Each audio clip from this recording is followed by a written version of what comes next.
Welcome. Before we begin tonight's story, I have one question. Where are you listening from tonight?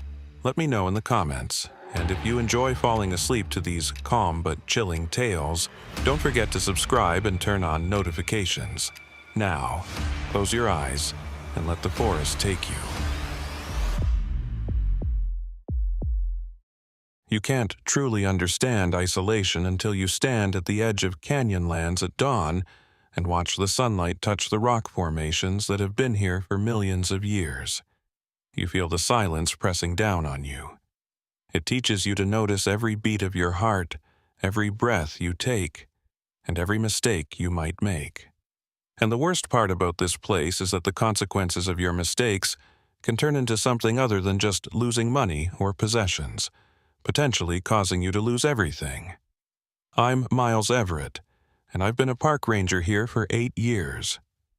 For 8 years, I've been rescuing hikers who've lost their way in the canyons, finding people who think they know what they're doing, and witnessing what happens to those who underestimate this place. Because that's the nature of Canyonlands. It doesn't care how experienced you are or how prepared you think you are. When this place decides to test you, it will tear you apart. And sometimes, it won't give you back. The canyon doesn't look dangerous at first glance. From the visitor center, it looks like a postcard. Red rock stretched out to the horizon, carved by wind and water into shapes that seem almost artistic, beautiful, serene.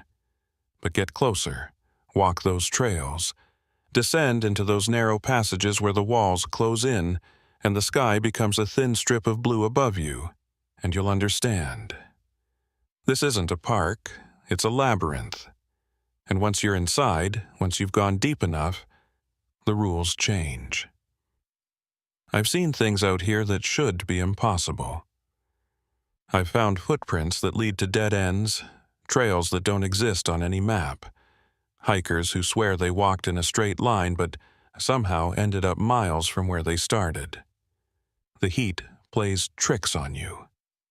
Dehydration clouds your judgment. Fear makes you see things that aren't there. That's what I used to tell myself anyway. That's what we all tell ourselves because the alternative is too terrifying to consider. But here's what I know for sure. People disappear in these canyons. Not often, not enough to make headlines or shut down the park, but regularly enough that we've stopped being surprised.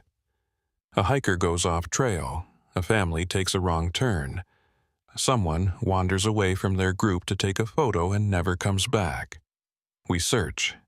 We find tracks sometimes, abandoned gear occasionally, but the people, they're gone, just gone. And the canyon doesn't explain, it never does. This morning started like any other. I was at the ranger station by 5:30, going through the daily reports, checking weather conditions, reviewing the permits for the day's guided tours. Everything seemed normal. The forecast was clear, hot, but not dangerously so. No storms expected, no flash flood warnings. Just another day in the park. Brooke Chandler was leading a group out to the Needles District, a 10-mile loop that takes you through some of the more challenging terrain. She's good at what she does, been doing it for 3 years now, knows the trails better than most of the rangers. She's careful, methodical, never takes unnecessary risks. The kind of guide you want when you're trusting someone with your life in a place like this. I've worked with her on a few search and rescue operations, and she's always kept her head, always made the right calls. So when I saw her name on the schedule, I didn't think twice about it. I should have. The group she was taking out was small, just 6 people. A couple in their 40s, 2 friends in their 20s who looked like they spent more time in gyms than on trails, and 2 solo hikers who'd joined the tour separately. Standard mix. They looked prepared, had decent gear, seemed to understand the risks. Brooke gave them the usual briefing. Stay together, stay on the trail, drink water even if you're not thirsty, and if you see something that doesn't look right, say something. They all nodded along, probably only half listening, the way people do when they think nothing bad is going to happen to them. I watched them head out just after 7, their silhouettes disappearing into the morning haze. The canyon swallowed them whole within minutes. That's how it works out here. One moment you're surrounded by people, by civilization, by all the comforts of the modern world. The next, you're alone, completely alone, and the canyon is all there is. I went about my morning routine, checked the trails, responded to a few radio calls from other rangers, helped a tourist who'd locked their keys in their car. Normal stuff, the kind of mundane tasks that make you forget, just for a little while, how dangerous this place can be. But in the back of my mind, I was tracking time. Brooks' group should have been back by 3, maybe 4 at the latest. Plenty of daylight left. Nothing to worry about. Except they didn't come back at 3 or 4. By 5, I was starting to get that feeling. The one you get when something's wrong, but you can't quite put your finger on it. It's like a tightness in your chest, a knot in your stomach that won't go away. I tried to shake it off. Groups run late all the time. Someone twists an ankle, or they stop for a longer break, or they just move slower than expected. It happens. But when 6 o'clock came and went with no sign of them, I knew. Something was wrong. I radioed Brooke. No response. Tried again. Nothing. That's when the knot in my stomach turned into something cold and sharp. I grabbed my gear and headed out to the trail they'd taken, calling in backup as I went. Other rangers were already mobilizing, checking the alternate routes, setting up communication posts. We've done this before, too many times. But every time feels like the first. The Needles District is unforgiving terrain. Narrow canyons, steep drop-offs, loose rock everywhere. It's the kind of place where one wrong step can send you tumbling, where a twisted ankle becomes a life-threatening injury because you're miles from help. And as the sun started to dip toward the horizon, casting long shadows across the canyon floor, I felt that familiar dread settling in. We had maybe 2 hours of good light left. After that, we'd be searching in the dark, and searching in the dark out here is like searching blind. I moved fast, faster than I probably should have. But time was everything now. The trail was easy to follow at first, packed dirt, clear markers, footprints everywhere from the dozens of hikers who'd passed through over the past few days. But about 3 miles in, where the trail splits off toward a more challenging route, I found something that made me stop cold. Fresh footprints. Several sets, all heading off the main trail toward a section that isn't marked on any of the tourist maps. It's not technically off limits, but it's not recommended either. The terrain gets rougher, the markers get sparse, and it's easy to get turned around. Brooke would know this. She wouldn't take her group that way unless she had a damn good reason. I followed the prints, my radio crackling with updates from the other search teams. No sign of them on the main trail, no sign at any of the usual rest points. They'd gone off route. Why? What had they seen? What had made Brooke, who never deviates from protocol, take her group into unsecured territory? The sun was lower now, painting everything in shades of orange and red. Beautiful and terrifying all at once. I pushed deeper into the canyon, following those footprints, and that's when I saw it. A piece of fabric caught on a juniper bush. Blue. The same color as the shirt one of the hikers had been wearing. I grabbed it, examined it, torn, fresh. This was recent. My heart was pounding now, adrenaline sharpening every sense. I called out, my voice echoing off the canyon walls. "Brooke, can you hear me?" Nothing, just the wind whistling through the rocks, carrying my voice away into the emptiness. I tried again. "Anyone, if you can hear me, make some noise." And then I heard it. Faint, distant, but unmistakable. A voice, someone calling for help. I ran toward the sound, scrambling over loose rock, nearly losing my footing twice. The canyon was getting narrower here, the walls closing in, the sky reduced to a thin crack above me. This was Slot Canyon territory, dangerous even in the best conditions, deadly if you got caught in a flash flood or couldn't find your way out. I turned a corner and saw them. Or rather, I saw most of them. Brooke and 5 of the hikers huddled together in a small clearing surrounded by towering rock walls. They looked exhausted, scared but alive. Relief flooded through me, but only for a moment. Because as I got closer, I realized something was very, very wrong. "Where's the 6th?" I asked, scanning their faces. The couple, the 2 gym rats, 1 solo hiker. Someone was missing. "Where's the other solo hiker, the guy in the gray shirt?" Brooke's face was pale, streaked with dust and sweat. Her hands were shaking.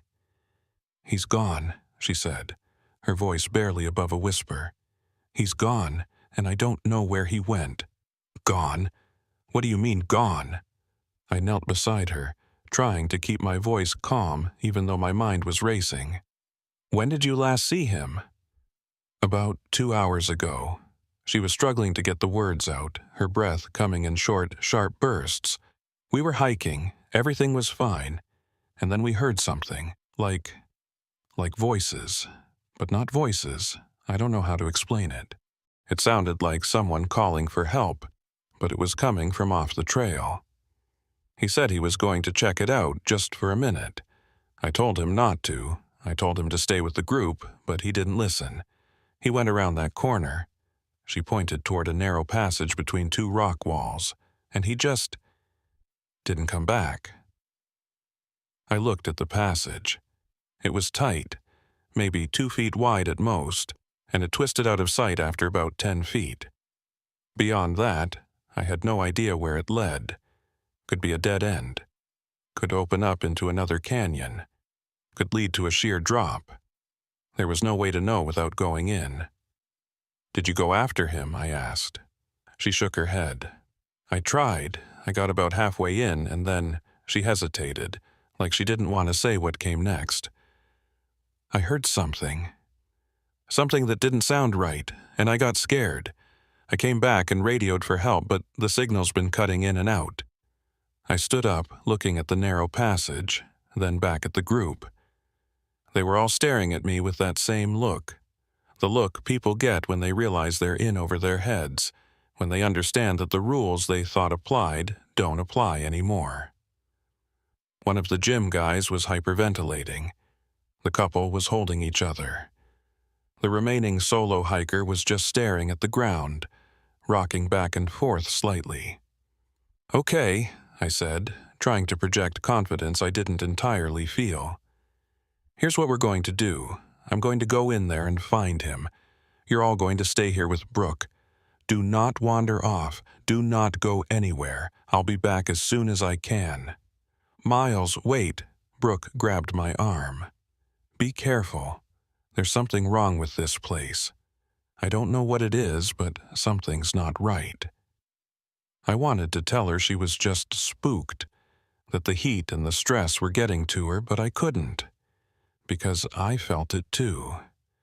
That same wrongness I'd felt earlier, amplified now, pressing down on me like a physical weight. The canyon was too quiet, the air was too still, and that passage, it looked wrong somehow, like it was darker than it should be, like the shadows were too deep. But I didn't have a choice. Someone was missing, possibly injured, possibly worse. I had to go in. I squeezed through the narrow opening, my shoulders brushing against both walls. It was cooler in here, the rock blocking out the last rays of sunlight. My flashlight beam cut through the darkness, illuminating rough stone walls that seemed to close in even further as I moved forward. The passage twisted sharply to the left, then to the right, and suddenly it opened up into a small chamber. And that's where I saw them. The footprints. Fresh, clear, pressed into the muddy ground. But here's the thing. There should have been mud. We haven't had rain in 3 weeks. The ground out here is bone dry. So where did the mud come from? I crouched down, examining the prints more closely. They were clear, deep, like whoever made them had been moving quickly, and they led in 2 directions. One set continued straight ahead, deeper into the chamber. The other veered sharply to the right, toward what looked like another passage. But this one was different. This one led up, climbing steeply toward a narrow ledge barely visible in my flashlight beam. And here's where it got weird. The prints that went straight, those were normal. Clear impressions of hiking boots, exactly what you'd expect. But the prints that went toward the ledge, those were different. Deeper on one side, like the person was limping, or like they were being dragged. I stood there for a long moment, my light moving between the 2 paths, trying to make sense of what I was seeing. One path looked safe, relatively speaking. The other looked dangerous as hell, a narrow climb up slick rock to a ledge that could lead anywhere, or nowhere, and I had to decide which one to follow, because somewhere out there, in the growing darkness, someone was lost, someone who'd made a choice, or maybe had that choice made for them, and I was the only one who could bring them back, if it wasn't already too late. The canyon was silent, waiting, watching, and for the first time in 8 years I wasn't sure if I was the hunter or the prey. I chose the path that went straight, not because it seemed safer, nothing about this situation felt safe, but because those were the clearer prints, the ones that suggested someone walking with purpose rather than being pulled against their will. I told myself that's what I was seeing in those other tracks. Dragging, resistance. But deep down I knew it could have been anything. A stumble, a fall, an injury that made walking difficult, or something else entirely. The chamber narrowed again as I moved forward, the walls pressing in until I had to turn sideways to squeeze through. My radio crackled with static. I was too deep now, too surrounded by rock for the signal to reach me properly. I was on my own. The realization should have scared me more than it did, but I'd been in tight spots before. This was just another search and rescue. Find the missing hiker, get him out, bring everyone home safe. That's the job. That's what I signed up for. Except nothing about this felt routine. The passage opened up again, and I found myself standing at the edge of what looked like a dried riverbed. The ground was cracked and dusty, spider-webbed with fissures that ran in every direction. But there, cutting through the dust, were more footprints. Still heading forward, still moving with purpose, I followed them, my flashlight beam sweeping across the canyon floor, looking for any sign of the missing hiker. That's when I noticed something strange. The footprints weren't alone anymore. There was another set now, running parallel to the first. Smaller, barefoot from the looks of it. And they were fresh enough that the edges were still crisp. Hadn't been worn down by wind or time. Someone else was out here. Someone who wasn't part of Brooke's group. My pulse quickened. This changed everything. If there was someone else in these canyons, someone we didn't know about, that could explain a lot. Maybe they'd called out, lured the hiker off the trail. Maybe this wasn't an accident at all. Maybe this was something deliberate. I picked up my pace, following both sets of prints now. They wove between rock formations, ducked under overhangs, climbed over fallen boulders. Whoever these people were, they were moving fast.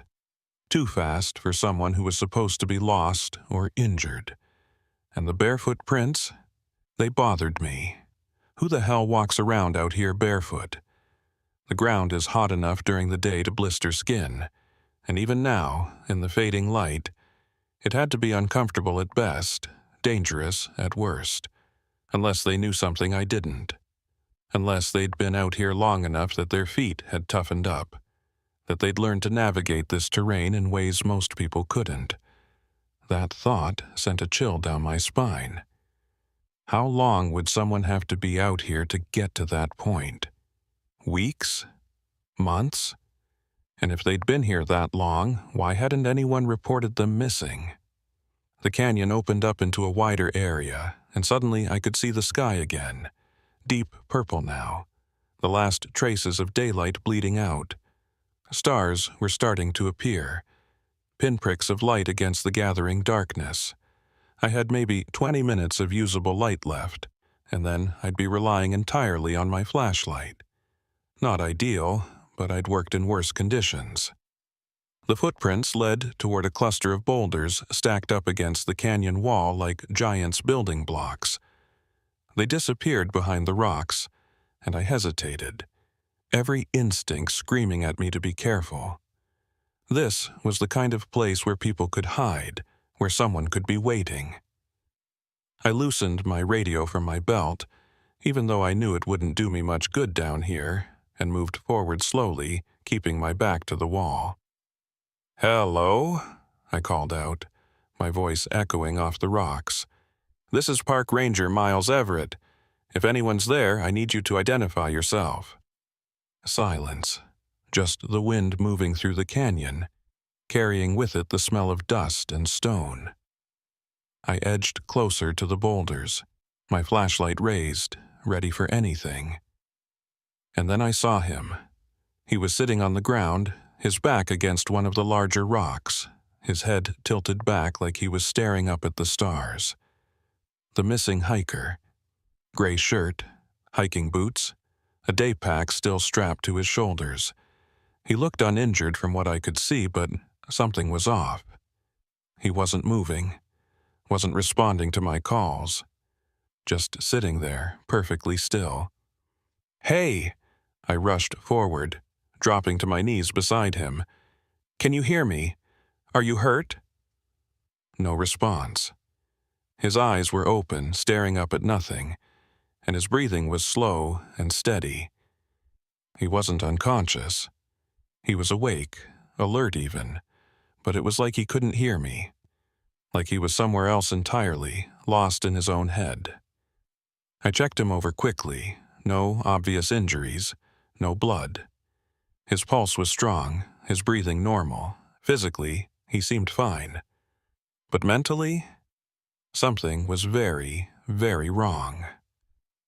"What happened?" I asked, even though I didn't expect an answer. "What did you see out here?" His lips moved, forming words I couldn't quite hear.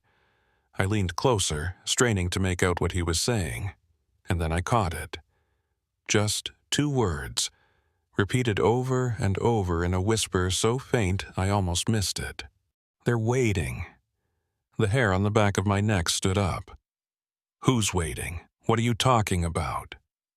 But he didn't elaborate, just kept whispering those same 2 words, his eyes never leaving the sky. "They're waiting. They're waiting. They're waiting." I grabbed my radio, tried to call it in, but all I got was static. We were too deep, too isolated. I'd have to get him out of here myself, back to where the signal could reach, back to where Brooke and the others were waiting. I could worry about what he meant later, once we were all safe. I hauled him to his feet.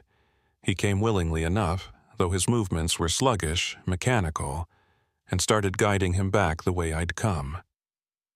He walked without resistance, but also without any real awareness of where he was going.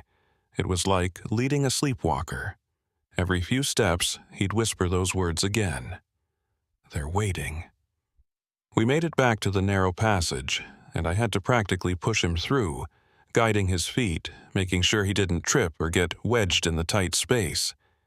My flashlight beam danced across the walls, throwing strange shadows that seemed to move on their own. I told myself it was just the angle of the light, just my exhausted mind playing tricks, but I couldn't shake the feeling that we weren't alone, that something was watching us from the darkness. When we finally emerged back into the small chamber where I'd found the muddy footprints, I stopped to catch my breath. The hiker stood beside me, still whispering, still staring at nothing. I looked down at the ground, where the two sets of prints had diverged, and my blood ran cold. The barefoot prints were gone. Not faded, not worn away, just gone. Like they'd never been there at all. The muddy ground where they'd been was smooth now, undisturbed. I knelt down, touched it with my hand. Dry, completely dry. No trace of moisture, no indication that there'd ever been mud here at all. That wasn't possible. I'd seen those prints. I'd followed them. They'd been as clear as day, pressed deep into the wet ground. And now they were just gone? I stood up quickly, my heart pounding. This place was messing with my head. Had to be. The stress, the darkness, the exhaustion, it was all catching up with me. I'd imagined the barefoot prints. Had to have. There was no other explanation that made sense. But then why was the ground dry? "Come on," I said, more to myself than to the hiker. "We need to get out of here." We moved through the twisting passage, back toward where I'd left Brooke and the others. The hiker followed docilely, still whispering his mantra, and I tried not to think about what it meant. Tried not to think about the missing prints or the dry ground or the feeling that something was very wrong with this entire situation. When we finally emerged into the clearing where I'd left the group, relief flooded through me. They were still there, all of them, huddled together in the growing darkness. Brooke jumped to her feet when she saw us, her face a mixture of relief and fear. "You found him. Is he okay?" She rushed over, looking the hiker up and down. "What happened? Is he hurt?" "Physically, he's fine," I said. "But something's wrong with him. He's not responding normally. We need to get him back to the station, get medical attention." The hiker chose that moment to stop walking. He turned his head slowly, looking back toward the passage we'd just emerged from, and his whisper grew louder. "They're waiting, they're waiting, they're waiting." The entire group fell silent, everyone staring at him. One of the gym guys took a step back. "What the hell is he talking about?" "I don't know," I said honestly. "But we're not staying here to find out. Everyone, get your gear. We're leaving. Now." We formed a tight group with me in the lead and Brooke bringing up the rear. The hiker walked in the middle, still whispering, still staring at nothing. The sun was completely gone now. The canyon plunged into darkness, broken only by our flashlights. The trail back was going to be treacherous, but staying here wasn't an option. We'd been walking for maybe 10 minutes when the hiker suddenly stopped. He turned his head, looking off to our left, toward a section of the canyon that wasn't on any trail. And for the first time since I'd found him, he spoke in a clear, strong voice. "She's calling." Everyone froze. Brooke moved closer to me, her voice low. "Miles, we need to move. Now." "Who's calling?" I asked the hiker, even though part of me didn't want to know the answer. "What are you talking about?" He raised his arm, pointing toward the darkness. "Can't you hear her? She's calling for help." I listened. We all listened. And in the silence of the canyon, carried on the wind, I heard it. Faint, distant, but unmistakable.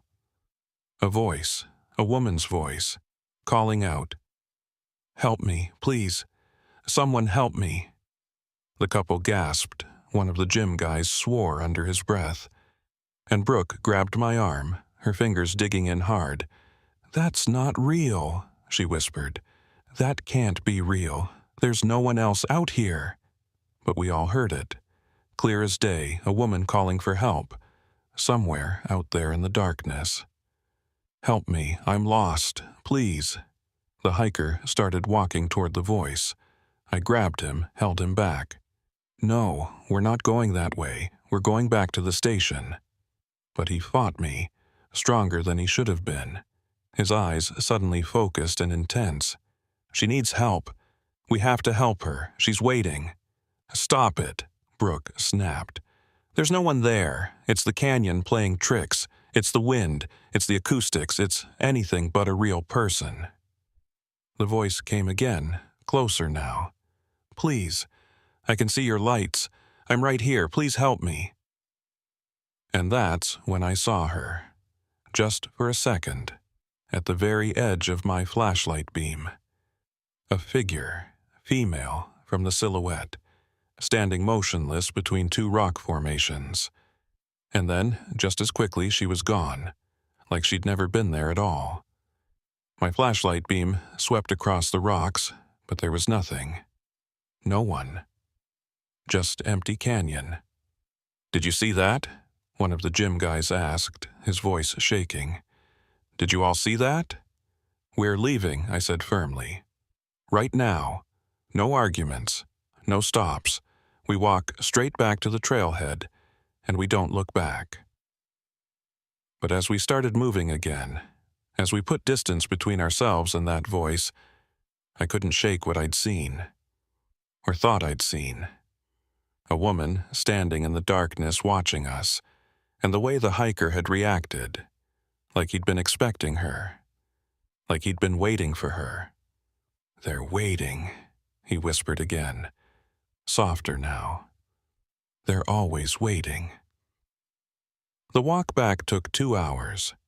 2 hours of stumbling over rocks in the darkness, of jumping at every sound, of trying not to think about what we'd heard, what we'd seen.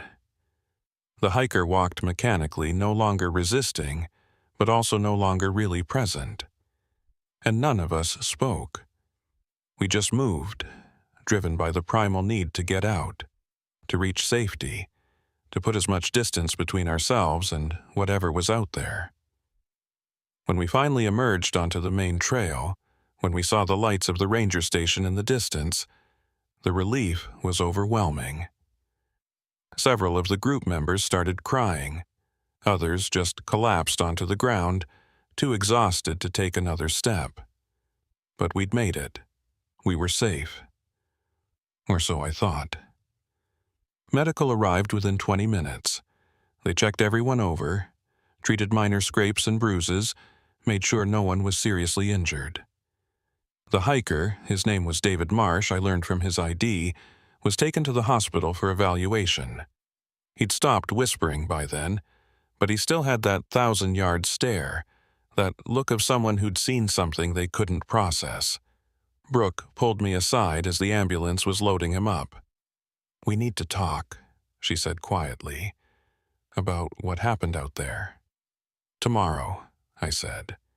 I was exhausted, running on adrenaline and fumes. "We'll debrief tomorrow." "No, Miles, now." Her voice was urgent. "Because there's something you need to know. Something I didn't tell you before." I looked at her, saw the fear in her eyes, and nodded.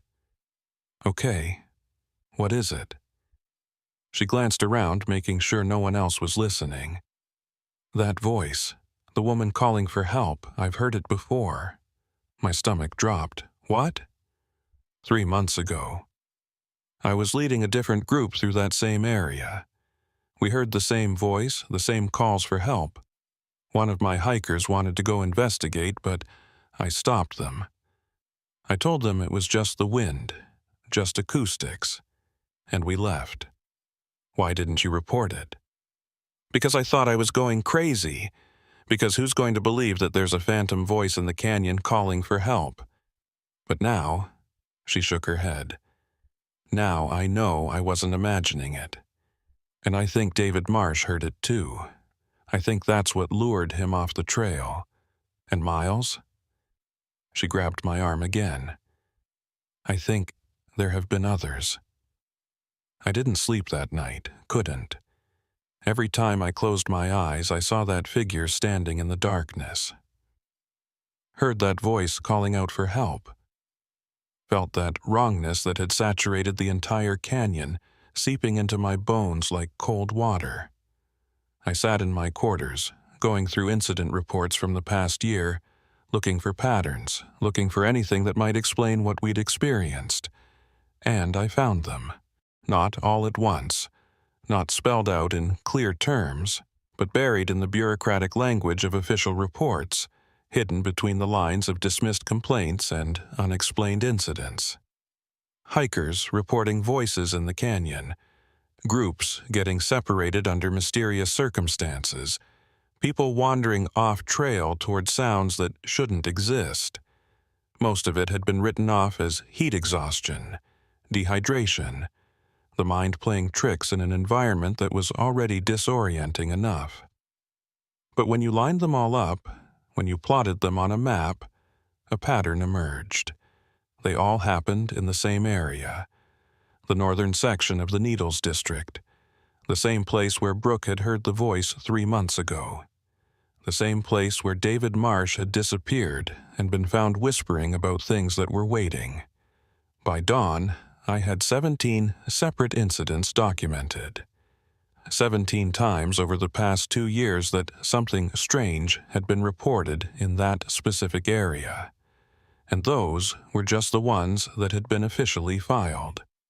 How many others had there been? How many people had heard or seen something but kept quiet, afraid of being dismissed as crazy? Brooke showed up at my door just after 6, looking as exhausted as I felt. She had her own stack of papers, printouts, handwritten notes, highlighted maps. We spread everything out on my table and started comparing notes. "Look at this," she said, pointing to a report from 14 months ago. Family of 4, they reported hearing a child crying in the canyon. Said it sounded like it was coming from a slot canyon off the main trail. The father wanted to investigate, but the mother insisted they leave. When they came back to the ranger station, they were told it was probably just wind echoing through the rocks. I pulled up another report. Here, a solo hiker, 9 months ago, reported seeing someone standing on a ledge, waving for help. He tried to reach them, but when he got close, there was no one there. He searched for over an hour. Nothing. And this one. Brooke slid another page across the tablet.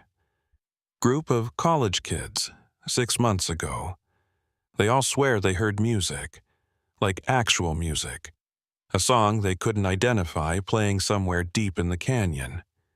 3 of them wanted to find the source. The other 2 managed to convince them to leave. The pattern was undeniable. Sounds, voices, visual apparitions, all designed to lure people off the trail, deeper into the canyon away from safety, and all of it centered on that one specific area. "What's out there?" I asked, studying the topographical map spread across the table. "I mean, what's actually out there? Any old structures? Abandoned mines? Anything that might explain this?" Brooke shook her head. "Nothing on any of the official maps, but..." She hesitated. "There are stories, old ones, from before this area was a national park." "What kind of stories?" She pulled out her phone, scrolled through some saved notes. "I did some research after I heard the voice the first time. Talked to some of the locals, the ones whose families have been here for generations. They have legends about that area. They call it the Singing Canyon." "The Singing Canyon," I repeated. "Why?" "Because people used to hear voices there, songs, calls for help. It goes back decades, maybe longer. The native tribes that lived here before white settlers arrived had stories about it too. They considered that area sacred but also dangerous. They said it was a thin place." "A thin place?" "A place where the boundary between worlds is permeable, where things from the other side can reach through." She saw my expression and held up her hand. "I know how it sounds. Believe me, I know. But after what we saw last night, can you really dismiss it?" I wanted to.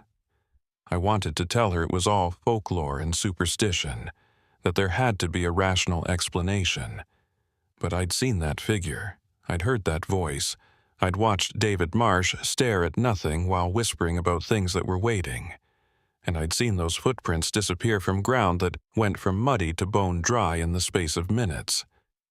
What happened to the people who went into that area? I asked. In the old stories, I mean. Brooke's expression darkened. Most of them came back, but not all. And the ones who did come back, they weren't the same. The stories described them as being hollowed out, like something had been taken from them. Some of them never spoke again. Others couldn't stop talking, but nothing they said made sense. They'd ramble about voices and shadows and things that shouldn't exist. Like David Marsh. Like David Marsh, she confirmed. We sat in silence for a moment, the weight of it all pressing down on us. Then I stood up, started gathering the reports. We need to go back out there. Brooke looked at me like I'd lost my mind. Are you serious? After everything that happened? I'm not saying we go alone or unprepared, but we need to document this properly. We need evidence. Real evidence, not just reports and stories. Because if there really is something dangerous out there, if people are being lured into that area and coming back damaged, we have a responsibility to figure out what's happening and how to stop it. And what if we can't stop it? Brooke asked quietly. What if it's something beyond our ability to control or understand? Then at least we'll know what we're dealing with. At least we can warn people, close off that section of the park if we have to. I looked at her directly. But we can't just ignore this, Brooke. Not anymore. She stared at me for a long moment, then nodded slowly. Okay. But we do this right. We go in with a full team, with proper equipment, with constant radio contact, and the moment anything feels wrong, we leave. Deal? Deal. We spent the rest of the morning preparing.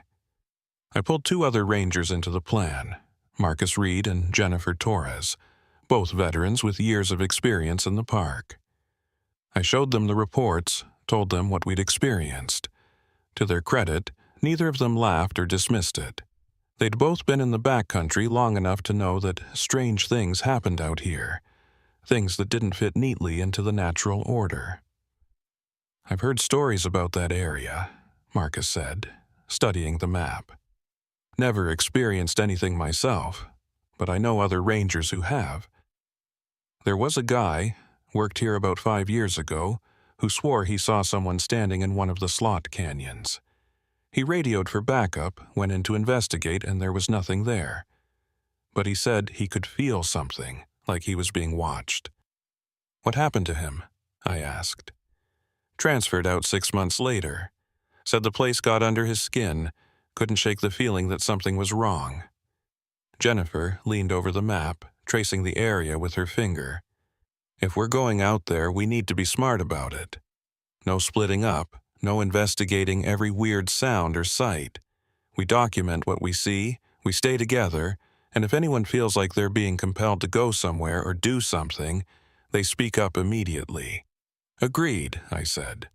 We're not trying to be heroes here. We're trying to gather information. We set out at noon, when the sun was high and the shadows were at their shortest. Psychological advantage, maybe, but I'd take whatever edge I could get. The 4 of us moved as a unit, maintaining visual contact at all times. We each had GPS trackers, fully charged radios, enough water and supplies for a full day if we needed it. We were as prepared as we could be. The hike to the northern section of the Needles district took about 2 hours. The trail was familiar, well-marked, and relatively easy. But the closer we got to the area where Brooke's group had encountered trouble, the more the atmosphere changed. It was subtle at first, just a feeling, a sense that we were moving into territory that didn't quite welcome us. The air felt heavier somehow, the silence more pronounced. Anyone else feeling this? Jennifer asked, her hand resting on her radio. Yeah, Marcus confirmed. It's like the air pressure changed or something. Brooke nodded. This is how it felt yesterday, right before things started going wrong. We reached the spot where the group had heard the voice, the place where David Marsh had wandered off. In the daylight, it looked innocuous. Just another section of canyon, no different from anywhere else we'd been, but I could feel it too. That wrongness, that sense of being watched. "Let's start documenting," I said, pulling out my camera. "Take photos, notes, record anything unusual, even if it seems insignificant." We spread out slightly, staying within sight of each other, examining the area. The slot canyon passage where I'd found David was clearly visible, a narrow crack in the rock face that twisted out of sight. I took photos of it from multiple angles, then moved closer to examine the ground. The mud was still there, dry now, but clearly visible. A patch of cracked earth about 3 feet across, sitting in the middle of otherwise dusty ground. I knelt beside it, touched it with my hand. Definitely mud, or at least it had been. But where had the water come from? We hadn't had rain in weeks. There was no spring nearby, no source of moisture that could have created this. "Miles, check this out." Marcus was standing near a boulder about 20 feet away, pointing at something on the ground. I walked over, and my blood ran cold. Footprints. Bare feet. Small, like a child's. Fresh. "These weren't here yesterday," I said, even though I wasn't entirely sure that was true. I hadn't examined this particular area the previous evening. But they looked fresh, the edges still crisp, the impressions deep. "There's more over here," Jennifer called out. She was near the canyon wall, crouched beside another set of prints. These ones were different, larger, but still bare. And they seemed to be heading toward a narrow crevice in the rock, barely wide enough for a person to fit through. "Is that on any of the maps?" Brooke asked, moving closer to examine the crevice. I pulled out the topographical map, studied it. "No, there's no passage marked here. So either the maps are incomplete, or this is new. Or it's not always here," Marcus said quietly. We all looked at him. He shrugged. "I know how that sounds. But we're already dealing with impossible mud and phantom voices. Why not impossible passages?" He had a point. I approached the crevice slowly, shining my flashlight into the darkness. The beam penetrated about 10 feet before hitting a turn. Beyond that, I couldn't see anything. "I'm going to take a look," I said. "Miles, I don't think—" Brooke started, but I cut her off. "I'm just going to the turn. Just far enough to see what's back there. You guys stay here, keep eyes on the entrance. If I'm not back in 5 minutes, you call it in and get out." Before anyone could argue further, I squeezed into the crevice. It was tight, tighter than the passage from yesterday, and I had to turn sideways to make progress. The rock scraped against my shoulders and chest, and for a moment I felt a spike of claustrophobia, but I pushed through, reaching the turn in about 30 seconds. I stopped, aimed my flashlight around the corner, and felt my breath catch in my throat. The passage opened up into a small chamber, maybe 10 feet across, and covering the walls, from floor to ceiling, were handprints. Hundreds of them. Small ones, large ones, all pressed into the rock like the stone had been soft when they were made. But that was impossible. This was solid sandstone, formed over millions of years. Nothing could press prints into it like that. And yet, there they were. I raised my camera, started taking photos. The flash illuminated the chamber in stark bursts of light, and with each flash I could see more details. The prints weren't random. They formed patterns, almost like they were reaching towards something in the center of the ceiling. I tilted my head back, aimed my flashlight up, and saw it. A hole, circular, perfectly smooth, about 2 feet in diameter, leading straight up into darkness. I don't know what made me do it. Maybe curiosity, maybe something else. But I reached up, grabbed the edge of the hole, and felt along its surface. It was smooth, too smooth, like it had been carved or drilled, not formed naturally. And then I heard it, faint, echoing down from above. A voice, singing, not words I recognized, not even a language I could identify, just a melody, haunting and beautiful and completely out of place in this empty chamber in the middle of the desert. I stood there frozen, my hand still gripping the edge of the hole, listening to that impossible song. "Miles!" Brooke's voice, distant but urgent, snapped me back to reality. "Miles, get out of there now!" I stumbled backward, nearly tripping over my own feet, and scrambled back through the crevice. When I emerged, Brooke grabbed my arm, her face pale. "What happened?" she demanded. "You were gone for almost 10 minutes. We were about to come in after you." 10 minutes? I checked my watch. She was right. It had felt like less than 2. "I found something. There's a chamber in there covered in handprints, and a hole in the ceiling." I heard singing coming from it. The 3 of them stared at me. "What kind of singing?" Marcus asked carefully. "I don't know, not English, maybe not even human." I showed them the photos on my camera. The handprints were clearly visible, as was the hole in the ceiling. But when I looked at the images, something was off. The patterns I'd seen, the way the prints had seemed to reach toward the center, they weren't as clear in the photos. They looked more random, more scattered.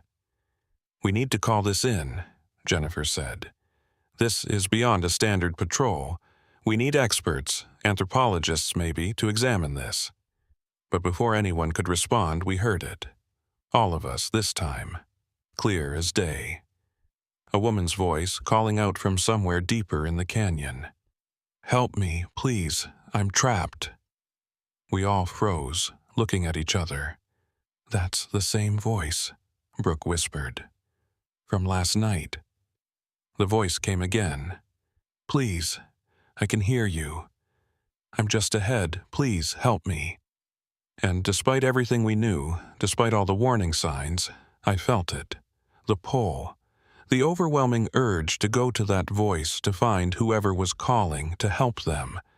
It wasn't rational. It wasn't even my own desire. But it was powerful, like a physical force tugging me forward. "Don't," Marcus said, grabbing my shoulder.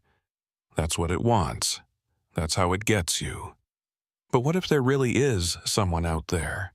I heard myself saying. "What if we're wrong? What if someone actually needs help?" "Then why don't they come to us?" Jennifer countered.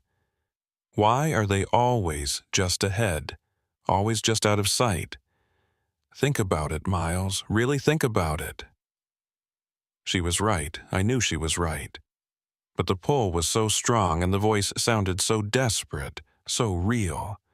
I took a step toward it before I even realized I was moving. Brooke jumped in front of me, her hands on my chest. "Look at me," she said firmly. "Look at my eyes. You're being influenced. Whatever's out there, it's getting in your head. You need to fight it." I forced myself to focus on her face, on her eyes, using her as an anchor. Slowly, the pull began to fade. Not completely, I could still feel it, like a whisper in the back of my mind, but enough that I could think clearly again. "We need to leave," I said, my voice shaking slightly. "Right now, before it gets worse." We turned and started heading back toward the main trail, moving quickly but carefully. The voice followed us for a while, calling out, sounding more and more desperate. "Please, don't leave me. I'm scared, please." It took everything I had not to turn around, not to go back. And I could see the others struggling with it too. Marcus kept looking over his shoulder. Jennifer's jaw was clenched tight. Brooke walked with her eyes fixed straight ahead, refusing to acknowledge the voice at all. And then, just as suddenly as it had started, it stopped. The voice cut off mid-word, and the canyon fell silent again. We kept walking, none of us daring to speak until we were back on the main trail, back in the open where we could see the sky and feel the sun. "What the hell was that?" Marcus asked, finally breaking the silence. "What are we dealing with here?" I looked back toward the northern section of the canyon, toward that area that the old-timers called the Singing Canyon. "I don't know," I admitted. "But it's real, it's intelligent, and it knows exactly how to manipulate us." "So what do we do?" Jennifer asked. I thought about David Marsh, about all the reports I'd read, about all the people who'd been lured off the trail and either disappeared or came back changed. I thought about that chamber with the handprints, about that perfect circular hole leading up into darkness, about the singing that shouldn't exist. "We close it off," I said finally. "That entire section. We mark it as hazardous, restrict access, whatever we have to do. And we warn people. We tell them exactly what to expect if they hear voices or see things that don't make sense. We don't let whatever's out there claim anyone else." "You think the Park Service will go for that?" Marcus asked skeptically. "Close off a section of the park because of weird voices and feelings? After I show them the evidence, the reports, the photos, David Marsh's medical evaluation, they won't have a choice." I hoped I sounded more confident than I felt. "And if they don't, I'll go public with it.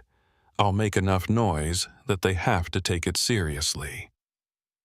We made it back to the ranger station just as the sun was starting its descent.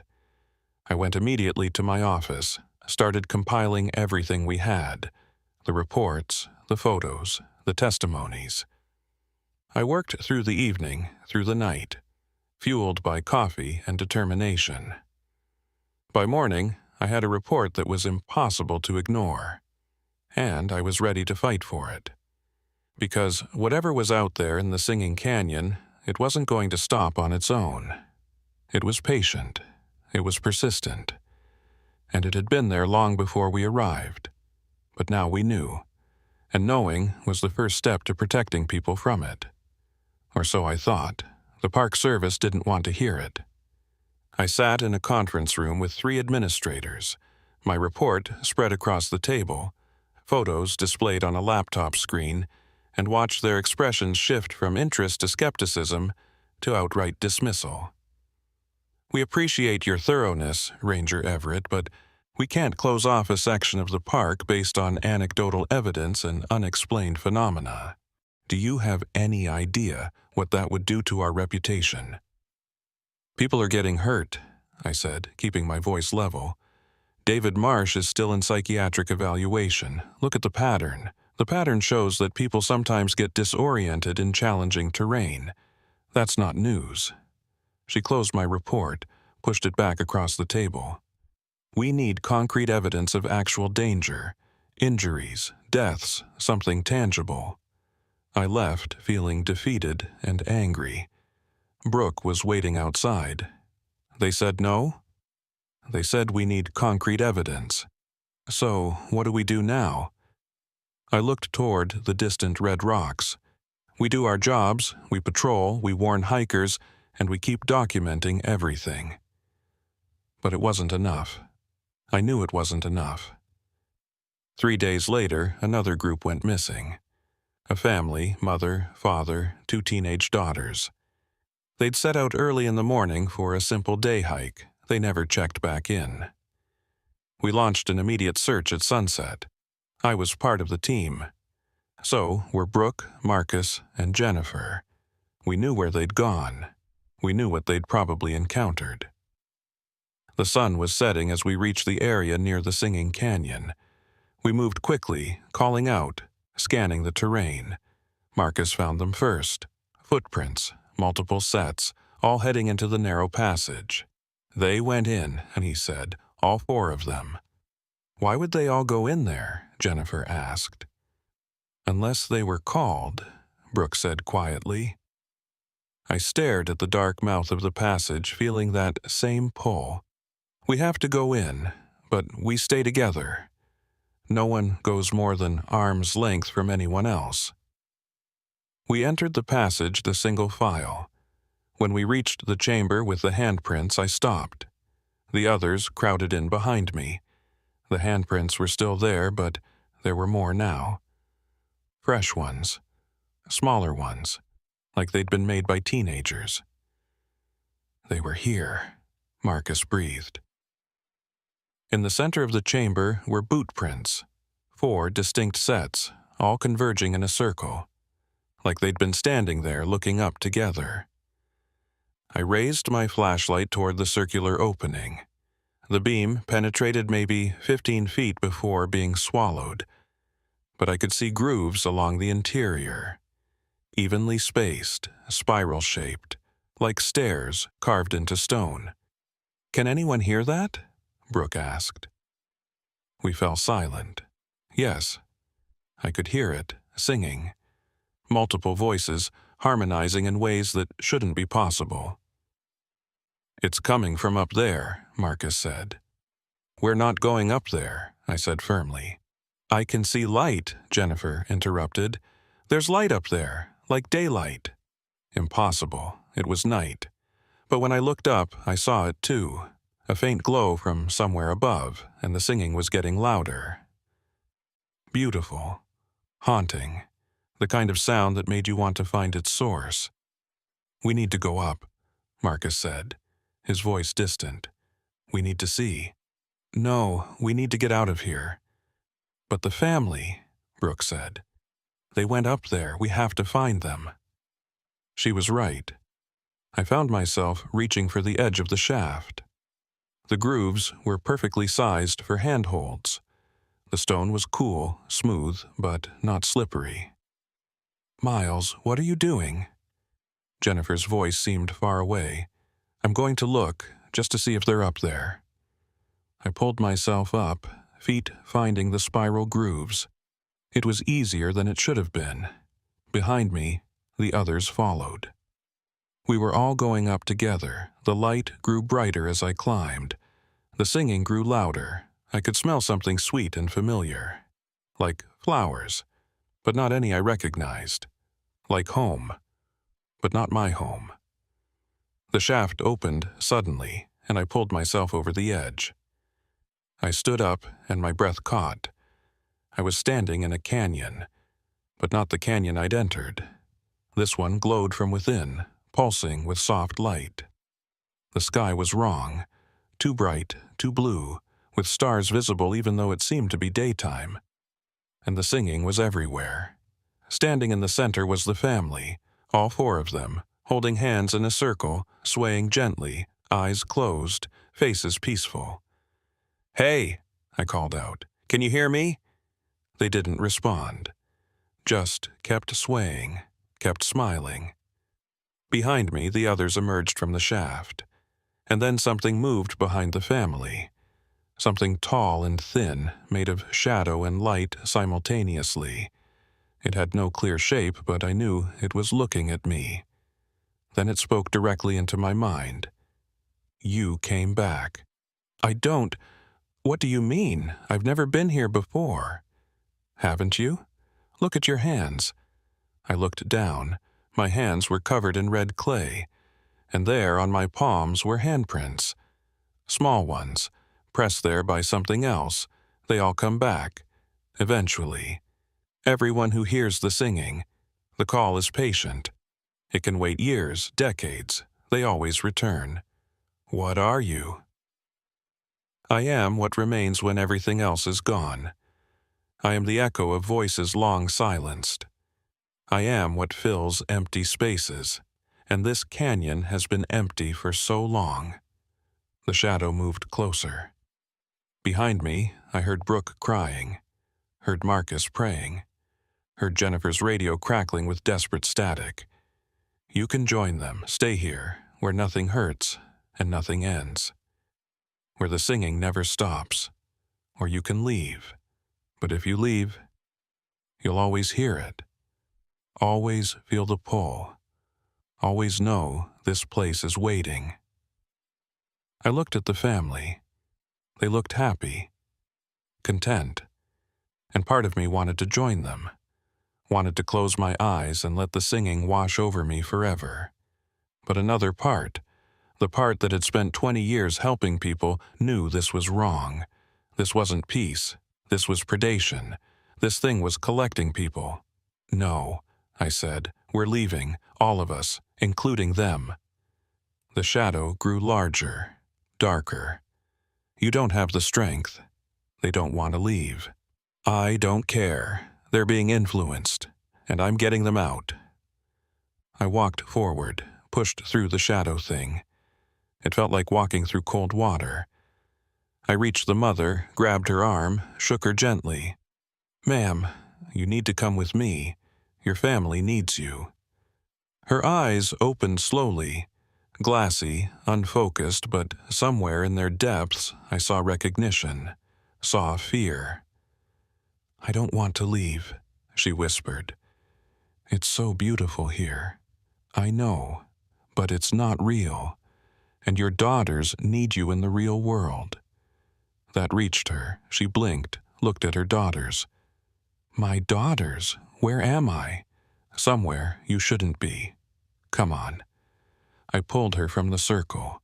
The singing grew louder, more insistent. But she was fighting it now. The father was next, then the two girls. Brooke, Marcus, and Jennifer helped, forming a chain of human contact that kept us anchored to reality. The shadow thing watched. Its voice whispered promises. "You'll be back. The singing doesn't stop. It never stops." "Move!" I shouted. "Back to the shaft, now!" We ran toward the circular opening. But as we ran, the distance us stretched. 30 yards became 50. 50 became 100. We were running hard, but the opening was getting farther away. "It's not going to let us leave," Marcus gasped. "Yes, it is," I said. "This is our world, not its world." I pulled out my flashlight and turned it on. The beam cut through the ethereal light like a knife. I aimed it at the shadow thing, and it recoiled. "Light!" I yelled. "Everyone, turn on your lights." 4 more beams joined mine, and suddenly the shaft was closer. Right there. We stumbled toward it and scrambled down the spiral grooves. The singing followed us. So did that voice. "You'll be back." The canyon is patient. We tumbled out of the chamber, through the passage and back into the real canyon. The real sky. The real stars. The night air hit us like a slap. We collapsed, gasping, checking that we were all still there. The family was confused, but unharmed. They couldn't remember much, just hearing a beautiful sound and following it, wanting to be closer to it, wanting to never leave. I filed my report that night. Every detail, every impossible thing. I included testimonies from all 4 rangers, from the family members, from David Marsh, whose story now made perfect sense. The Park Service couldn't ignore it this time. Too many witnesses. They closed off the northern section 3 days later, citing geological instability and safety concerns. Not the real reason, but it was closed. That was what mattered. That was 6 months ago. The area is still closed. We maintain regular patrols. Most people respect the boundaries, but every now and then someone asks why, and I never know how to answer. Because how do you explain that there's a place where the rules don't apply? Where something waits and watches and calls to anyone who will listen? How do you explain that every ranger who was there still hears the singing sometimes, faint and distant, usually right before falling asleep? You can't. So you don't. You just do your job and try not to think about the fact that it's still out there, still waiting. David Marsh was released last month. He's better now, mostly, but he told me he still hears it, the singing. And sometimes, late at night, he wants to go back. I told him I understood. Because I do. We all do. We all feel the pull. We all hear the singing. And we all know that one day we might go back. The canyon is patient. It can wait.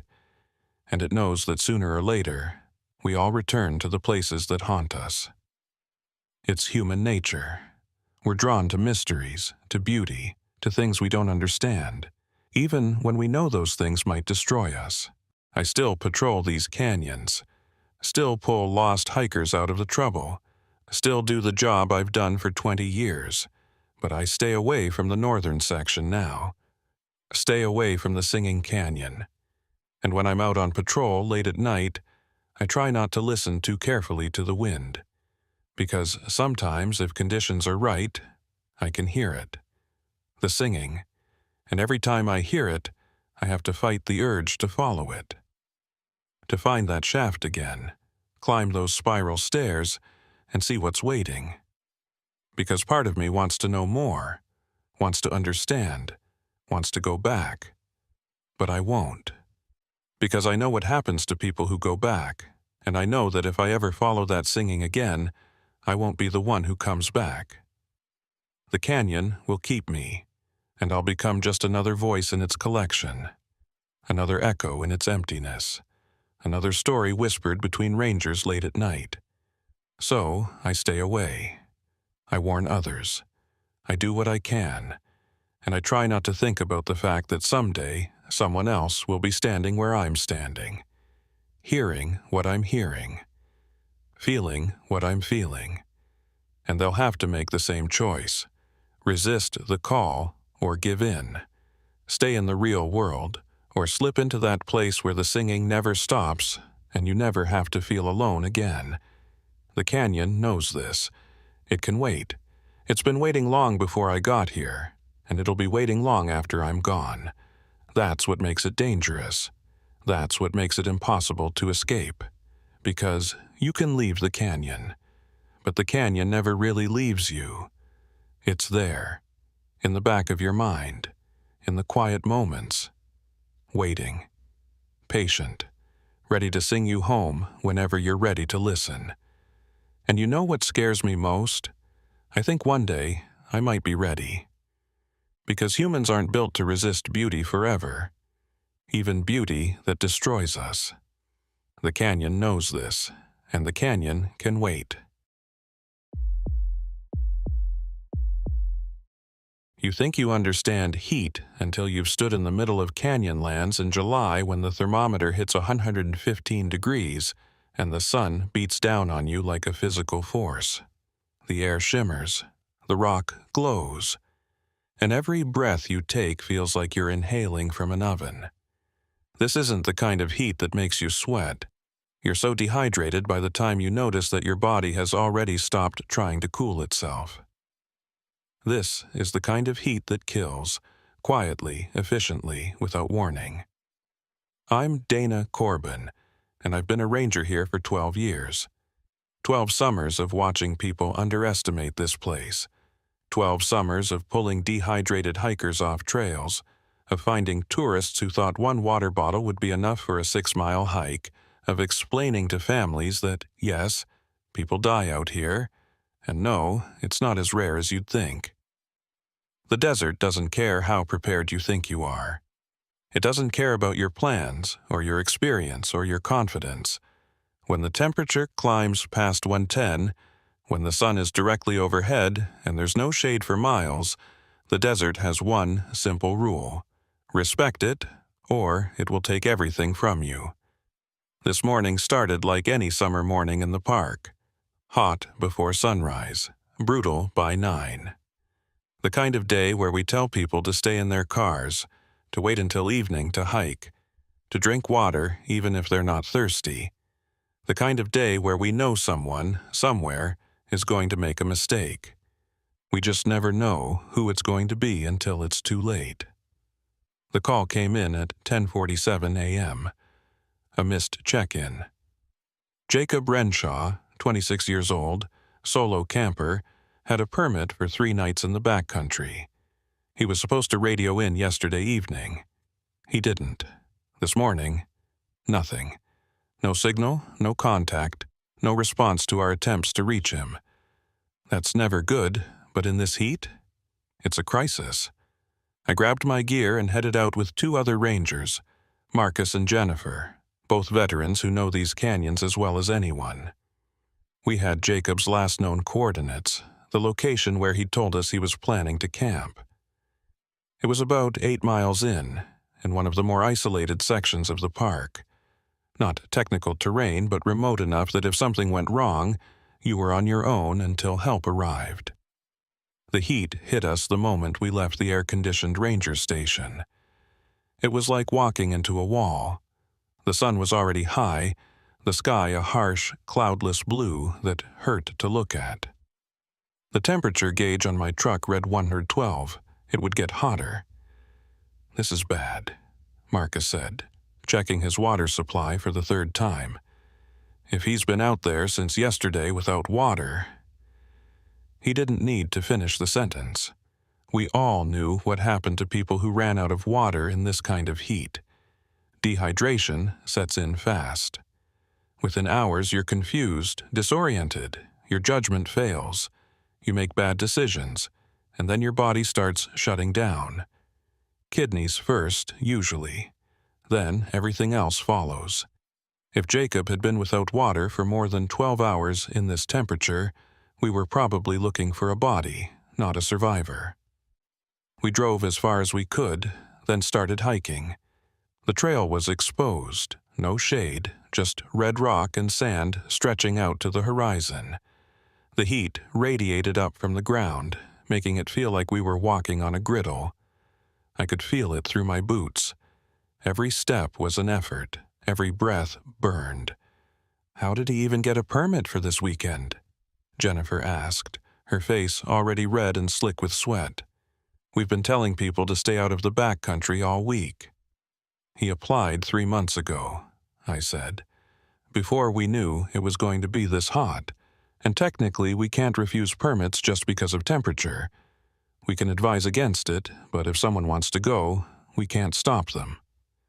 "Maybe we should be able to," Marcus muttered. "Maybe we should. But that's the thing about this place.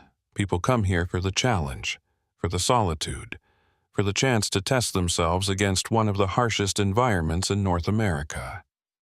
And most of them make it. Most of them are smart, careful, prepared. But it only takes one mistake, one moment of miscalculation, one decision made when your brain is already starting to cook in your skull. And then we're out here, racing against time and heat, hoping we're not too late. We hiked for 2 hours. My GPS showed we were getting close to Jacob's planned campsite. The canyon walls rose up around us, red and ancient and utterly indifferent to our presence. This was the thing people didn't understand about the desert. It wasn't hostile. It was just indifferent. It didn't want to kill you. It just didn't care if you lived or died. "There," Jennifer pointed ahead. "Is that a tent?" I raised my binoculars. Yes, a small green tent, set up in a relatively flat area between 2 rock formations. It looked intact, properly staked, but there was no movement around it. No sign of Jacob. We approached carefully. The tent was closed, the flaps zipped shut. I called out, "Jacob Renshaw, this is the Park Service. Can you hear me?" Nothing. Just the sound of wind moving through the canyon, hot and dry and endless. I moved to the tent, unzipped it slowly. Empty. Sleeping bag neatly rolled up, backpack in the corner. But no Jacob. I checked his gear, everything seemed to be there. His clothes, his food supplies, his camping equipment. But his water bottles were lined up outside the tent. All 4 of them. And they were empty, completely empty. "He ran out of water," I said, showing the bottles to Marcus and Jennifer. "All 4, that's 8 liters, gone." "When did he fill them last?" Marcus asked. I checked the campsite more thoroughly. No water source nearby. We were miles from the nearest reliable spring. If Jacob had planned to camp here for 3 days, 8 liters wouldn't have been enough. Not in this heat. You need at least 3 liters per day, more if you're hiking. He should have had at least 12 liters, maybe 15 to be safe. 8 was cutting it dangerously thin. "He miscalculated," Jennifer said, stating the obvious. thought he had enough and didn't. But that didn't make sense. Jacob's permit application had been thorough. He'd listed his experience, his gear, his preparation. This wasn't some rookie who didn't know better. This was someone who should have known exactly how much water he needed. So why didn't he bring more? I went back to his backpack, pulled out his map. It was marked up, planned routes highlighted, water sources circled. And there, about 2 miles west of his camp, he'd circled a spring. Bitter Spring, according to the map. A reliable water source, or at least it used to be. Had he been planning to refill there? I think he was counting on Bitter Spring, I said, showing the others his map. He was going to refill there instead of carrying all his water from the start.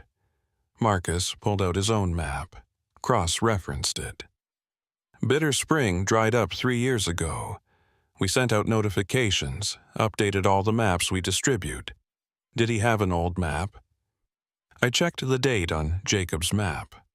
5 years old, outdated, unreliable, and potentially lethal. He didn't know it was dry, I said.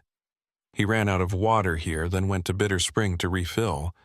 When he found it dry, he would have panicked, Jennifer finished. He's probably heading back toward the main trail now, trying to find water, or help, or both. That made sense. It was what most people would do in that situation. But it was also the worst possible decision. In this heat, in his condition, moving would only make things worse.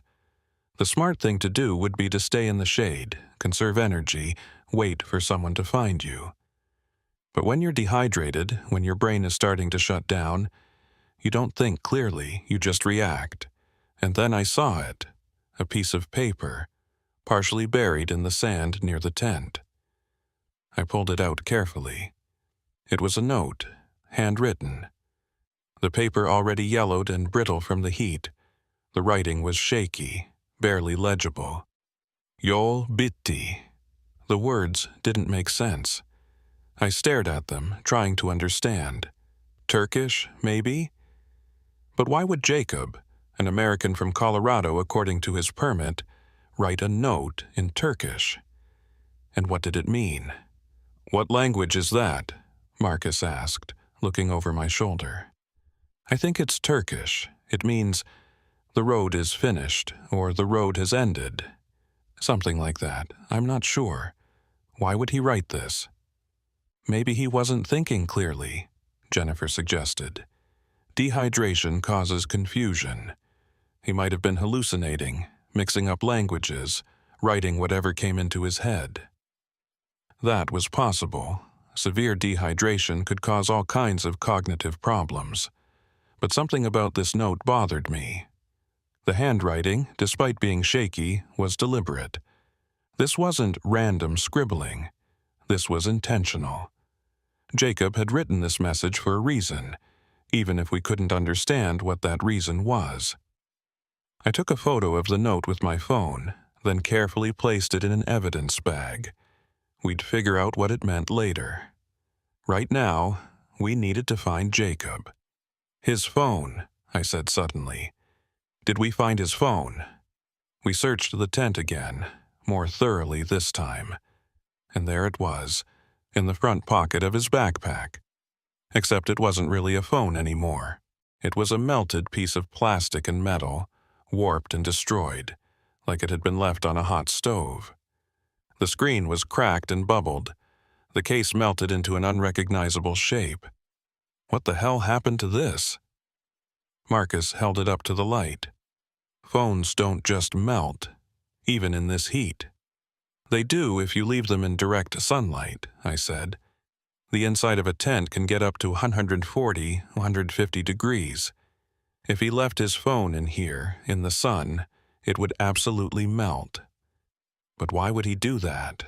Why would an experienced camper leave his only communication device in a place where it would be destroyed? Unless he wasn't thinking clearly. Unless the dehydration had already set in, and his judgment was already compromised. Unless he'd made one small mistake that cascaded into a series of larger ones. We photographed everything, documented the scene. Then we made a decision. Jennifer would stay with the camp in case Jacob came back. Marcus and I would split up. He'd check Bitter Spring and the surrounding area. I'd follow what I thought would be Jacob's most likely route back toward the main trail. Stay in radio contact, I told them. And for God's sake, drink your water. I don't want to be searching for 2 missing people. I started hiking west, following a faint trail that led toward the area where Jacob might have headed.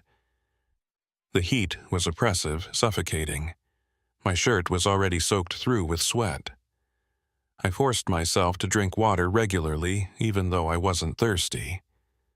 That was the thing about dehydration. By the time you felt thirsty, you were already behind. You had to stay ahead of it. The canyon opened up into a wider area, the walls falling away to reveal a vast expanse of desert. In the distance, I could see rock formations rising up like ancient towers, beautiful and deadly. I scanned the horizon with my binoculars, looking for any sign of movement, any indication that Jacob had passed through here. And then I saw them. Footprints. Fresh ones, heading west.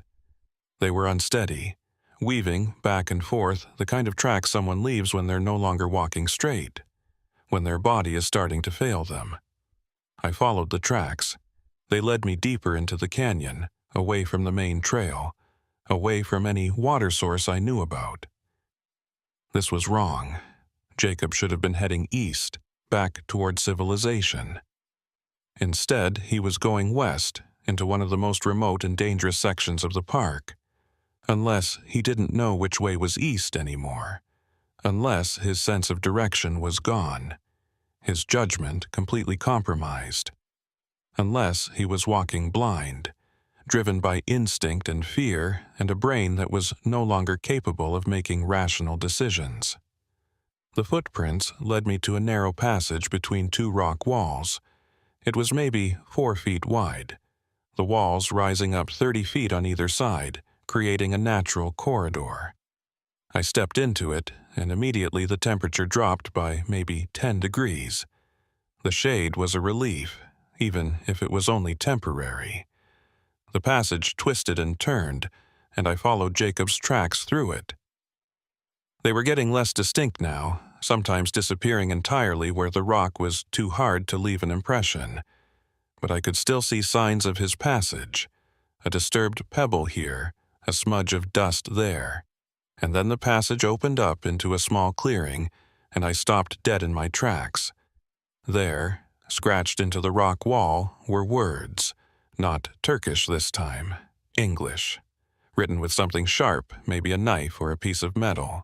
The letters were large, crude, carved deep into the stone. No way out. Below that, repeated over and over, carved so deeply that whoever had made them must have spent hours doing it. No way out, no way out, no way out, no way out, no way out. I stood there, staring at the words, feeling a cold chill despite the heat. This wasn't Jacob. This couldn't be Jacob. He'd only been missing for a day, maybe less. These carvings looked old, weathered. They'd been here for weeks, maybe months, maybe longer. Someone else had been here. Someone else had gotten lost in this canyon, had ended up in this clearing, and had spent their final hours carving these words into stone. A warning? A message? A desperate attempt to leave some record of their existence before the desert claimed them? I took photos, documented the location. Then I looked around the clearing more carefully. No bones, no body, no other signs of whoever had carved these words. They'd either gotten out eventually, or their remains were somewhere else, scattered by animals or buried by sand. Jacob's footprints continued past the clearing, deeper into the canyon. I radioed Marcus and Jennifer, told them what I'd found. Marcus confirmed he'd reached Bitter Spring, completely dry just as we'd thought. No sign of Jacob there. Jennifer reported the same from the camp. I'm following his trail, I said. "It's leading west, deeper into the backcountry. The tracks look fresh, maybe from this morning. I think I'm getting close."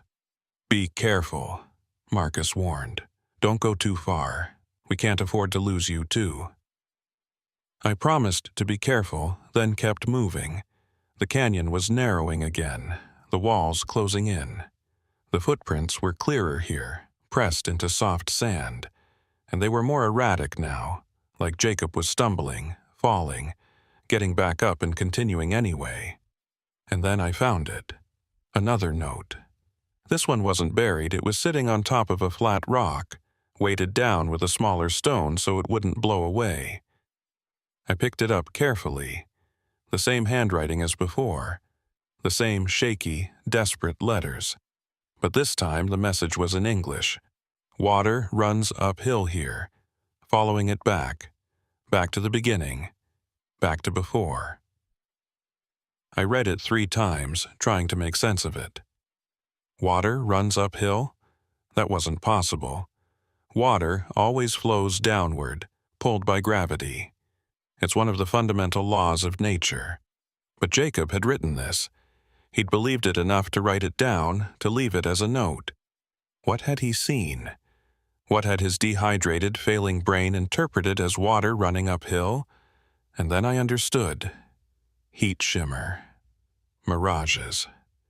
When the temperature gets hot enough, the air near the ground heats up and creates optical illusions.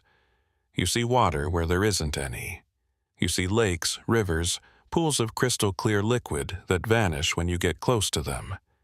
Jacob had been following a mirage, chasing an illusion created by the very heat that was killing him.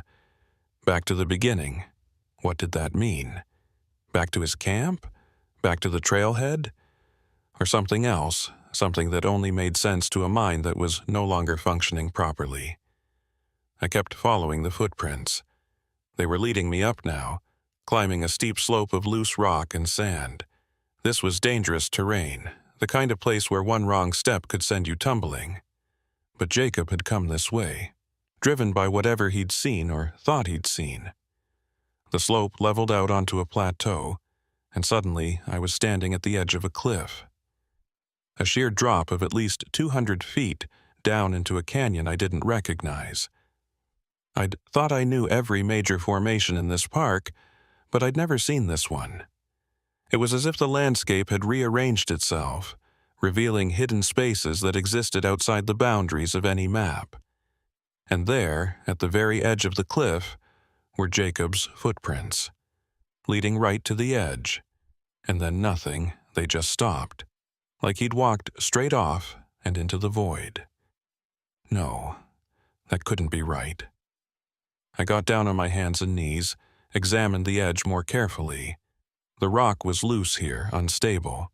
There were marks, scrapes, signs of a struggle. Not a fall, a climb. Jacob had gone over the edge, but not straight down. He'd climbed down. Why? Why would he do that? There was nothing down there that I could see. No water source, no shelter. No reason to risk a 200-foot descent on loose rock in extreme heat. Unless he'd seen something. Unless his brain, starved of water and oxygen, had convinced him that salvation was down there. That if he could just get to the bottom of that canyon, everything would be okay. I radioed it in. Marcus and Jennifer both told me the same thing. Don't try to follow him down alone. Wait for backup. Wait for proper climbing equipment. Going down that cliff in these conditions was suicide.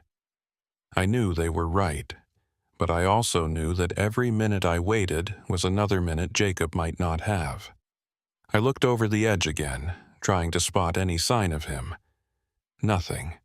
Just red rock and deep shadows. If he'd made it down, he was somewhere I couldn't see from up here, and if he hadn't made it down, I didn't want to think about that possibility. "I need to go down," I said into my radio. "Dana, no, wait for, there's no time. If he's down there and he's injured, every minute counts. I'm going to find a way down." I moved along the cliff edge, looking for a safer route. About 50 yards to the north, I found it. A natural path, steep but manageable, where the cliff face had crumbled away over time to create a rough series of ledges. It would still be dangerous, but it was better than what Jacob had attempted. I started down, moving carefully, testing each handhold before committing my weight to it. The rock was hot to the touch, almost burning. My hands were already raw, my throat dry despite the water I'd been drinking. This was madness. I knew it was madness. But I also knew I couldn't leave Jacob down here. Not if there was any chance he was still alive. The descent took 20 minutes. 20 minutes of focused, careful climbing, of ignoring the voice in my head that told me to turn back, to wait for help, to think about my own safety. When I finally reached the bottom, I was shaking, my legs weak, my whole body screaming at me to stop. But I was down, and now I needed to find Jacob. The canyon floor was different than anything I'd seen in the park before. The rock formations were strange, twisted into shapes that didn't seem natural. The walls closed in overhead, creating a space that felt more like a cave than an open canyon. The air was still here, trapped, even hotter than up above. It felt like being inside an oven. And there, about 30 yards ahead, I saw him. Jacob Renshaw, sitting with his back against a rock wall, his head tilted back, his eyes closed. He wasn't moving. I ran to him, dropped to my knees beside him. "Jacob, can you hear me?" His eyes opened slowly. They were bloodshot, unfocused, but he was alive. "Water," he whispered. "Do you have water?" I grabbed my water bottle, held it to his lips. He drank desperately, choking on it, too weak to control his swallowing. I had to pull it away, make him slow down. Too much water too fast could be dangerous, but God, he needed it. His lips were cracked and bleeding, his skin so dry it looked like paper. "Take it easy," I said. "Small sips. You're going to be okay. I'm here now. We're going to get you out of here." He nodded weakly. Then his eyes focused on something behind me, something over my shoulder. And the expression that crossed his face, it was pure terror. "It's still here," he whispered. "It followed me down." I turned around, looked where he was looking. There was nothing there, just rock and shadow and the oppressive heat. But Jacob was staring at that empty space like he could see something I couldn't. Like there was something there that only he could perceive. "There's nothing there, Jacob. You're dehydrated. You're seeing things that aren't real." "No," he insisted, grabbing my arm with surprising strength. "It's real. It's been following me since yesterday, since I found Bitter Spring, since I realized I was going to die out here." "You're not going to die. I'm going to get you out of here. But you need to trust me, okay? There's nothing here. It's just the heat, just your brain playing tricks." But even as I said it, I felt something, a presence, a watching. Like we weren't alone in this canyon. Like something else was here with us, something that had been waiting for someone like Jacob. Someone desperate, someone lost. Someone whose grip on reality had slipped enough that they could see things that existed in the spaces between heat and shadow and fear. I pushed the feeling away. It wasn't real. It was just the heat getting to me too. Just the stress and the exhaustion and the knowledge that we were in a very dangerous situation. Nothing more. "Come on," I said, helping Jacob to his feet. "We need to move. Can you walk?" He nodded, but I could feel how weak he was. He wouldn't make it far. Certainly not back up that cliff. I was going to need help getting him out of here. I radioed Marcus and Jennifer, gave them our location. They would bring medical supplies, proper climbing gear, everything we needed for a rescue. But it would take time, at least 2 hours, probably more. We just had to hold on until then. Jacob and I moved to a shadier spot, where the rock walls created a small overhang. It was marginally cooler there. I got him to drink more water, checked his vital signs. His pulse was rapid and weak, his breathing shallow, classic signs of severe dehydration and heat exhaustion. He needed more than I could give him here. He needed an IV, electrolytes, proper medical care. "Why did you come down here?" I asked, as much to keep him talking as to understand what had happened. "I saw it," he said. His voice was barely audible. Water. A whole river of it. Flowing uphill back toward, I don't know, somewhere safe, somewhere cool. I just had to follow it. "There's no river, Jacob. What you saw was a mirage. Your brain was tricking you." "Maybe," he said. "But it felt real. More real than anything else. More real than you feel right now."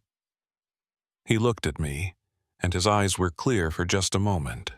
Lucid. What if I'm still following it? What if none of this is real? What if I died yesterday at Bitter Spring, and everything since then has just been my brain shutting down, creating these last moments of existence? "You're not dead," I said firmly. "You're alive, and we're getting you out of here." He smiled weakly. That's what I would tell myself, wouldn't I? If I was dying, I'd tell myself someone was coming. Someone was saving me. I wouldn't want to believe I was alone. That I'd made a stupid mistake and it cost me everything. "Jacob, listen to me. You're going to be fine. Help is coming. Just stay with me, okay? Keep talking. Tell me about yourself. Where are you from? What brought you out here?" He started talking, his voice fading in and out, telling me about Colorado, about his love of hiking, about how he'd wanted to challenge himself in one of the most extreme environments in America. He'd prepared, studied, made plans. But one small mistake, an old map, a dried-up spring, had cascaded into catastrophe. That's how it always happens in the desert. Not because people are careless or stupid, but because the margin for error is so small. One miscalculation, one piece of bad information, one moment of bad luck, and suddenly you're fighting for your life. The sun moved across the sky. The shadows lengthened. And we waited. Jacob drifted in and out of consciousness, and I kept him talking when he was awake, kept him drinking, kept him alive. And all the while I couldn't shake the feeling that we were being watched, that something else was in this canyon with us, something that had been waiting a long time for someone like Jacob, someone vulnerable, someone at the edge. When I finally heard Marcus's voice on the radio, telling me they were close, I felt a wave of relief so strong it almost knocked me over. We were going to make it. Jacob was going to survive, but as we prepared to move, as I helped Jacob to his feet one more time, he looked back at the shadows and whispered, "Thank you for not taking me. Not yet, I'm not ready." And in those shadows I could have sworn I saw something move, something that might have been just heat shimmer, just a trick of the light, or something else entirely. Something that had been waiting in these canyons long before we arrived, and would be waiting long after we were gone. Getting Jacob out of that canyon took 4 hours. 4 hours of careful coordination, of rigging climbing harnesses and ropes, of slowly hauling him up that cliff face while the sun beat down on all of us without mercy. By the time we reached the top, all 4 of us, Marcus, Jennifer, Jacob, and me, were at the edge of our limits. We'd gone through nearly all our water. Our skin was burned despite the sunscreen. Our hands were raw from the ropes. But we'd made it. Jacob was alive, barely conscious, severely dehydrated, his body shutting down from heat exhaustion, but alive. The medical helicopter met us at the nearest accessible point, about 3 miles from where we'd pulled him out. The paramedics got an IV into him immediately, started pumping him full of fluids and electrolytes. They said he was lucky. Another few hours, maybe even one more hour, and his organs would have started failing. He'd crossed the line between survivable dehydration and fatal dehydration, and we'd pulled him back just in time. As the helicopter lifted off, taking Jacob to the hospital in Moab, I stood there watching it disappear into the harsh blue sky. My legs felt like they might give out. My throat was so dry that swallowing hurt. But more than the physical exhaustion, I felt something else. A lingering unease. Something about this whole situation didn't sit right with me. "You okay?" Marcus asked, handing me a fresh water bottle from his pack. "Yeah, just... that was close. Too close." "They always are," he said. "That's why we do this job, right? To make sure close doesn't become tragedy." I nodded, but I was thinking about those notes Jacob had left. About the rock carving we'd found. About the way he'd looked at something behind me in that canyon. Something he'd insisted was there even though I couldn't see it. Heat exhaustion and dehydration could explain all of it. The hallucinations, the confused thinking, the paranoia. It was textbook, and yet... "Did you see anything weird down there?" I asked. "In that canyon where we found him?" Marcus gave me a look. "Weird how?" "I don't know, just different. Wrong, somehow. Everything's wrong when it's 115 degrees and you're looking for someone who might already be dead," he said. "Your brain plays tricks. You know that better than anyone." He was right. I did know that. I'd seen it happen to other people, had even experienced it myself a few times over the years. Heat does things to your perception, makes you see and hear things that aren't there, creates shadows where there shouldn't be shadows, movement where nothing is moving. It's a survival mechanism gone haywire. Your brain desperately trying to make sense of an environment that's actively hostile to human life. We hiked back to our vehicles in silence. The sun was lower now, the temperature dropping from unbearable to merely oppressive. By the time we reached the parking area, it was nearly 8 p.m., and the thermometer read 103. Still hot enough to kill, but at least the worst of the day was over. I drove back to the station, filed my report, logged everything we'd found. The notes, the melted phone, the rock carving, Jacob's route, all of it. Then I pulled up the database of missing persons and incidents in the park over the past decade. If someone had carved "No Way Out" into that rock wall, there should be a record of them. A missing person report, a rescue, something. I searched for incidents in that area. Deaths or disappearances within a 5-mile radius of where we'd found the carving. There were 3. 2 hikers who'd died of heat exposure 5 and 7 years ago, respectively. Both found relatively close to established trails, both with clear causes of death. And 1 disappearance from 3 years ago. A solo camper named Michael Voss, 32 years old, experienced outdoorsman who'd gone into the backcountry with a week's worth of supplies and never come out. They'd searched for him for 2 weeks, found his camp, found some of his gear scattered along a dry wash, but never found his body. Eventually, they'd called it off, declared him deceased, assumed his remains were somewhere in the backcountry where they'd never be recovered. It happens more often than people think. The desert is vast, and bodies can be scattered by animals, buried by sand, or simply lost in places so remote that they're never found. I pulled up Michael Voss's file, looked at his photo. Brown hair, medium build, friendly smile. He looked like 1,000 other hikers who came through here every year. Nothing about him suggested he'd be the type to panic, to get lost, to make the kinds of mistakes that lead to death in the backcountry. But then again, nobody ever looks like that type. Everyone thinks they're prepared until they're not. His planned route took him through the northern section of the Needles district. Not the same area where we'd found Jacob, but close enough that he could have wandered into it if he'd gotten disoriented. And the dates lined up with when those carvings might have been made. 3 years of weathering would match the wear I'd seen on those letters. Had Michael Voss carved those words? Had he ended up in that canyon, trapped or lost, or simply overwhelmed by heat and fear, and spent his final hours leaving a message? A warning? If so, where was his body? We'd searched that area today, and there'd been no sign of human remains. I made a note to return to that canyon, to conduct a more thorough search. If Michael Voss was there, his family deserved to know. Deserved to have closure, even if it was the closure of confirmed death rather than the torture of uncertainty. But that would have to wait. Right now, I needed to sleep.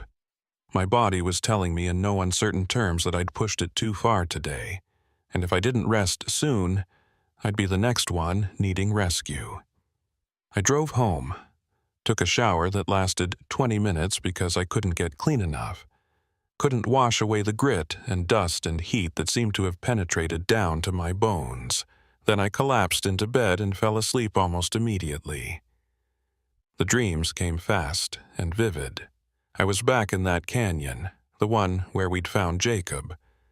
But this time, I was alone, and the walls were closing in, the space getting smaller and tighter until I could barely move.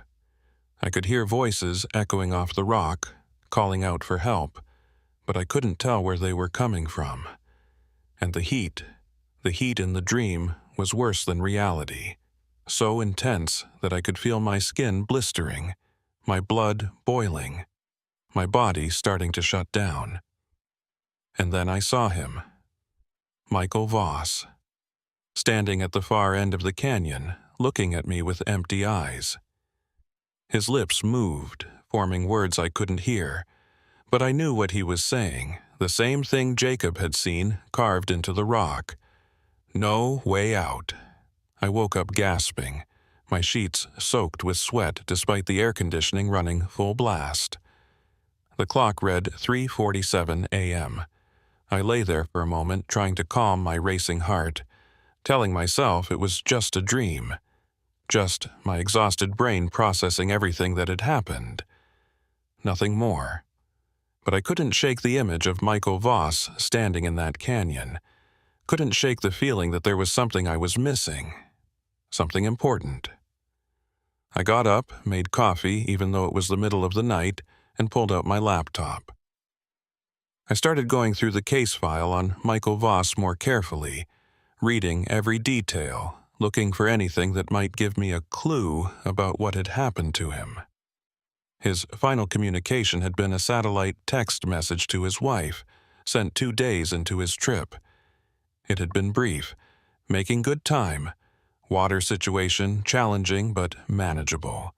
Love you. Nothing alarming. Nothing that suggested he was in trouble. And then silence. No more messages, no check-ins, nothing. The search teams had found his camp on the 4th day. His tent was still standing, his gear inside, but there were signs he'd left in a hurry. Food still on his camp stove, half-eaten. Water bottles empty, and his phone, like Jacob's phone, was found melted and destroyed, though at the time the searchers had assumed it was just from exposure to extreme heat. The similarities were striking.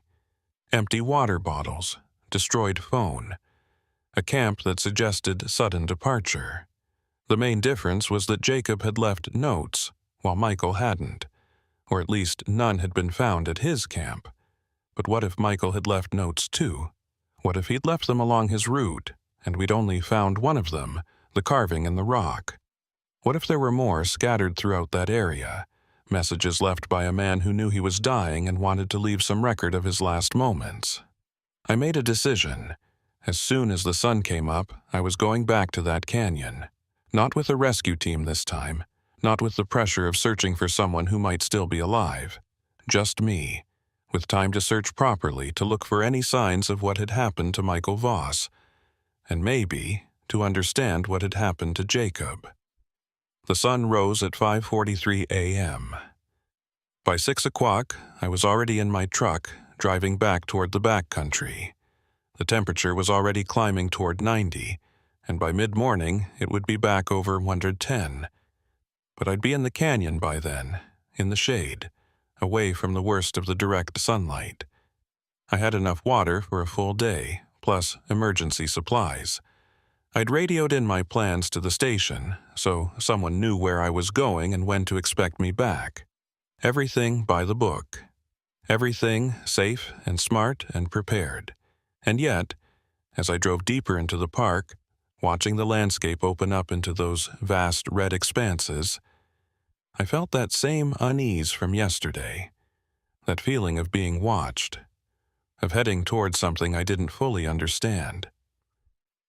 The hike in took less time this morning. I knew the route now, knew the shortcuts, knew exactly where I was going. By 9 a.m., I was standing at the edge of that cliff, looking down into the canyon where we'd found Jacob. In the harsh morning light, it looked different, less sinister. Just another formation in a landscape full of strange and beautiful geology. I made my way down the same path we'd used yesterday, moving carefully, taking my time. When I reached the canyon floor, I started searching systematically, grid pattern, looking for anything we might have missed in yesterday's rush to save Jacob. It took me about an hour to find the first one. Another note, wedged between two rocks, protected from the wind. The paper was old, brittle, faded by time and sun. The handwriting was different from Jacob's. Neater, more controlled. But the message was disturbing. Day 6, water gone. Tried to climb out twice. No way. Something wrong with this place. Can't find the path back. Every direction looks the same. Michael Voss. It had to be. This was his handwriting, his words. He'd been here 3 years ago, trapped in this same canyon, unable to find his way out. And he'd lasted 6 days. 6 days in this heat without water. That should have been impossible. The human body can't survive that long without water in these conditions. Unless he'd found water somewhere. Or unless... I kept searching. Found 2 more notes over the next hour. The second one was shorter. Day 8. Seeing things. Water everywhere but can't reach it. Tried to follow it back to source. Led me here. This can't be right. Day 8. Still alive. Still writing. Still coherent enough to leave messages. But by all medical understanding, he should have been dead. Should have been dead days ago. The third note was barely legible, the handwriting shaky and erratic. Not alone. Can hear it. Watches from the shadows. Waiting. Same as it waited for the others. How many others? The rock remembers. The rock knows. The rock remembers. I thought about that carving again. No way out. Repeated over and over. How long had Michael spent carving those words? Had he done it on day 8, day 9? Had he been completely delirious by then, his mind breaking down, seeing things that weren't there? Or had he seen something real, something that existed in these canyons, something that waited for people like him, people like Jacob, people who got lost, who ran out of water, who crossed that invisible line between alive and dying? I pushed the thought away. That was crazy. There was nothing in these canyons except heat and rock and the harsh indifference of nature. Michael Voss had died of dehydration and exposure, and his mind had created hallucinations to cope with the trauma his body was experiencing. That was the rational explanation, the only explanation. But as I stood there in that canyon holding his final notes, I couldn't quite convince myself. I spent another 3 hours searching, covering every inch of that canyon floor. I didn't find Michael's body, didn't find any more notes. But I did find something else. Near the base of the cliff, in a spot that was shaded most of the day, there was a dark stain on the rock. Old, faded, but unmistakable. Blood. Human blood, almost certainly. I took samples, photographed it, marked the location. This was probably where Michael had died, where he'd finally collapsed, his body unable to continue. But where were his remains? 3 years wasn't long enough for bones to completely disappear, even with scavengers. There should have been something. Clothing, bones, equipment. Something. Unless the animals had been more thorough than usual. Unless his body had been dragged away, scattered so widely that the pieces would never be found. It was possible. Not common, but possible. I marked everything, took extensive notes, collected the evidence I'd found. Then I made my way back up to the top of the cliff, my mind churning through everything I'd learned. Michael Voss had been here. He'd survived impossibly long. He'd written about seeing things, hearing things, and then he'd died, and his body had vanished. And 3 years later, Jacob Renshaw had come to this same canyon, following the same impossible mirage, leaving similar notes, describing similar experiences. Different men, different circumstances, but the same pattern, the same descent into confusion and hallucination, the same sense that something else was present, watching, waiting. What was it about this place? What made this particular canyon different from the thousands of others in the park? Was it just the geography, the way the heat trapped here, the way sound echoed off the walls? Or was it something else? I stood at the edge of the cliff, looking down at that canyon one more time. And I made a decision. I was going to figure out what happened here, not just to Michael and Jacob, but to however many others might have ended up in this place before them. Because I had a feeling, call it instinct, call it paranoia, call it whatever you want, that this wasn't over, that this canyon would claim more people if we didn't understand what made it so dangerous. The sun was directly overhead now, the temperature well over 110. Time to head back, time to get out of the heat before it got me too. I'd learned enough for one day, maybe more than I wanted to know. Easy.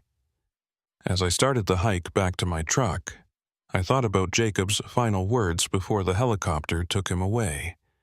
The ones he'd whispered when he thought I couldn't hear. Thank you for not taking me. Not thank you for saving me. Not thank you for finding me. But thank you for not taking me.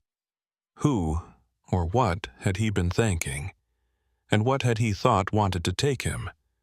I didn't have answers, but I was going to find them. Because if there was something in that canyon that was dangerous, something beyond just the heat and the geology, then I needed to know about it. Needed to be able to warn people. Needed to be able to keep them safe. That was the job. That was why I'd become a ranger in the first place, to protect people from the dangers of this beautiful, harsh, unforgiving landscape. Even the dangers I didn't fully understand, especially those. I visited Jacob in the hospital 3 days later. They'd moved him out of intensive care and into a regular room, which the doctor said was a good sign. His kidneys had been on the verge of failure, but the IV fluids had brought him back from the edge. He'd been incredibly lucky. Another hour, they kept saying. Another hour, and we would have been too late. He was awake when I arrived, sitting up in bed, looking out the window at the parking lot. He turned when I knocked, and for a moment I didn't recognize the expression on his face. It wasn't relief or gratitude. It was something closer to resignation, like he'd been expecting me, or dreading my arrival. "Ranger Corbin," he said. His voice was still hoarse, rough from dehydration. "I wondered if you'd come. How are you feeling?" Alive. which is more than I expected. He gestured to the chair beside his bed. The doctors tell me you saved my life, that if you hadn't found me when you did, I'd be dead. You're welcome, I said, sitting down. Though you made it pretty hard. What were you thinking, climbing down that cliff? He looked back out the window. I was thinking I saw water, a whole river of it, flowing up the canyon wall. I know that sounds crazy. The doctors have explained it to me. Heat exhaustion, dehydration, hallucinations. My brain was shutting down and creating illusions. I understand that intellectually, but it felt real, I finished. More than real. It felt like the only real thing in the entire world. Everything else, the heat, the pain, the fear, all of that felt like the illusion. The water felt true. Does that make sense? It makes sense for someone whose brain was cooking in their skull. You were seriously dehydrated, Jacob. You're lucky to be alive. Am I? He looked at me directly. Because I keep thinking about what I saw down there. What I felt, and I'm not sure luck had anything to do with it.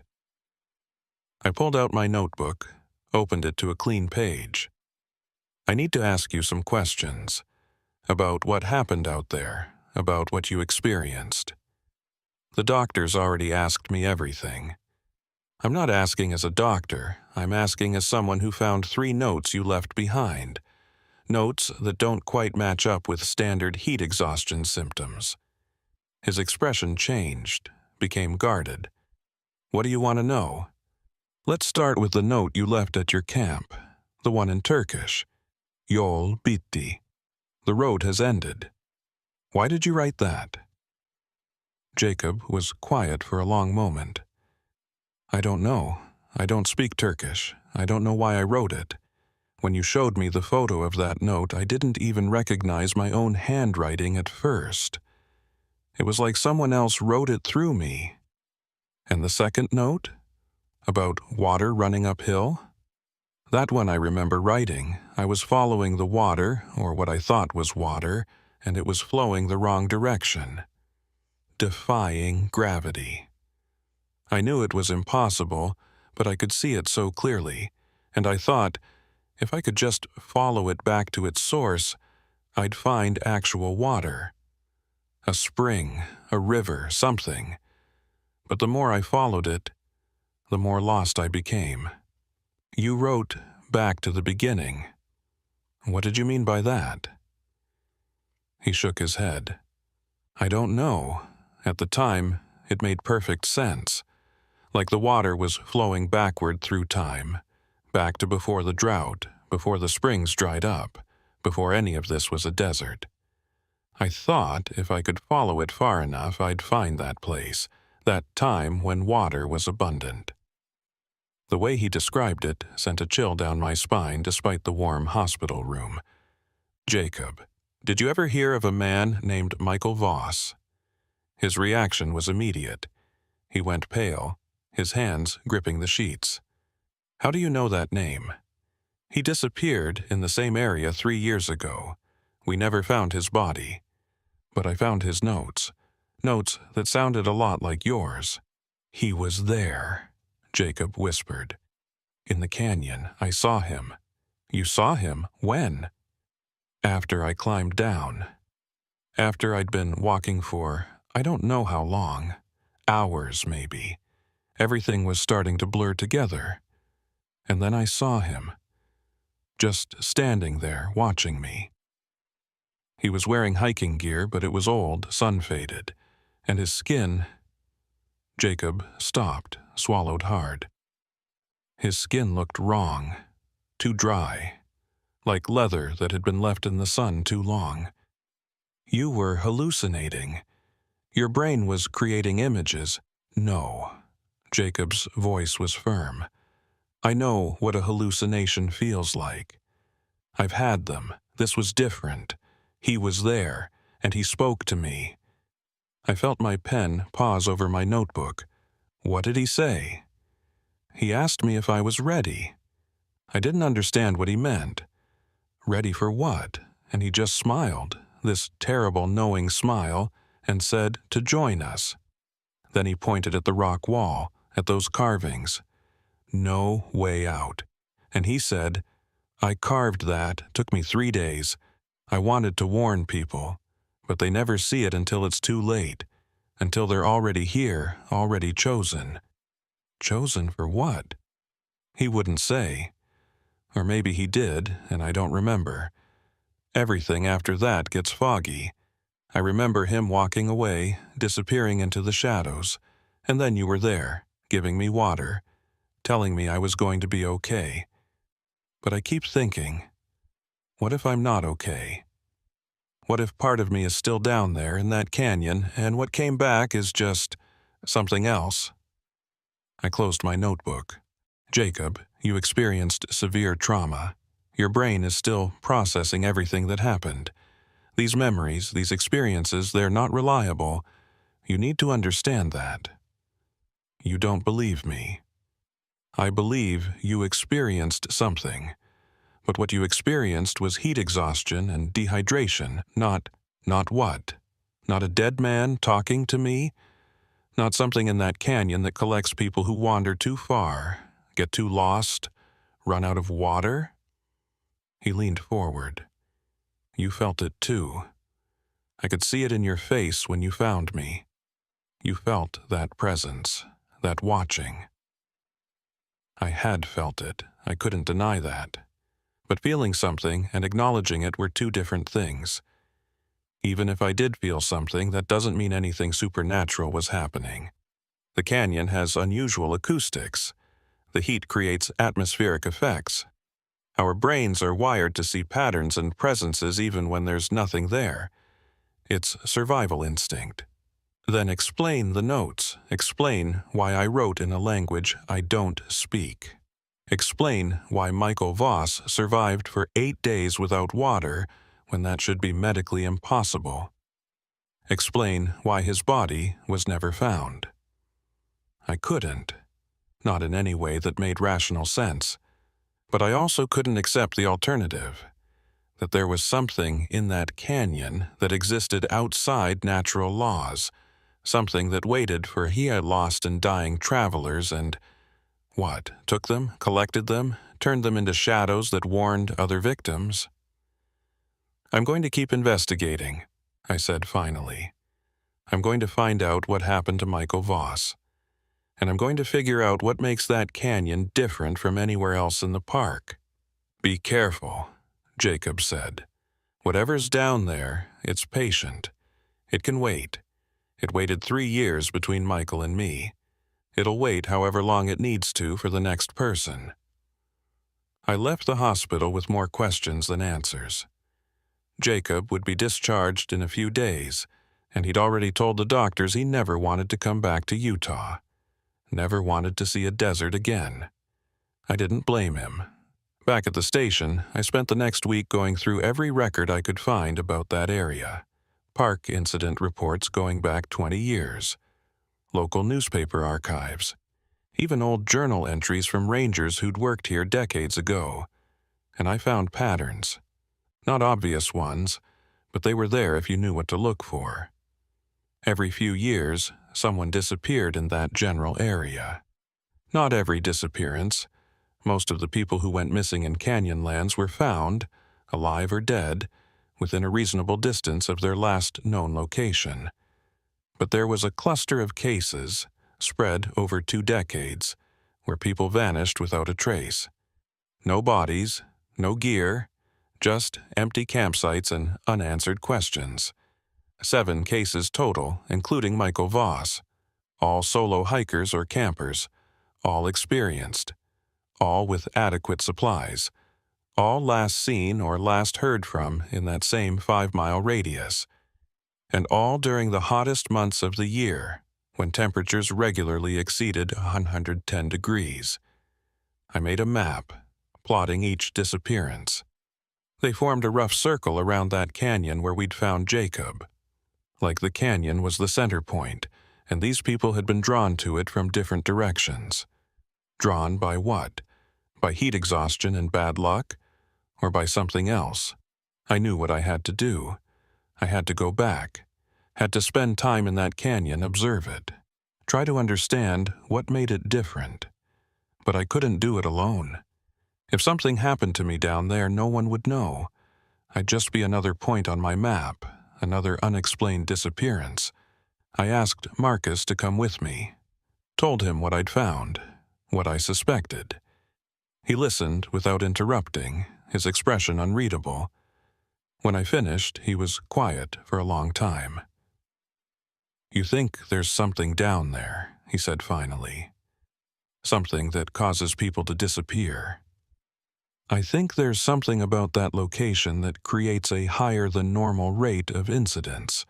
Whether it's geological, atmospheric, or something else, I don't know. But I need to figure it out." "Okay, when do we go?" "Tomorrow morning, early, before it gets too hot. We'll spend a few hours down there, take measurements, document everything. Environmental readings, temperature gradients, acoustic tests, anything that might explain the pattern." We went in at dawn when the temperature was only 85 degrees. By the time we reached the canyon, it was already over 95. By mid-morning, it would be unbearable again.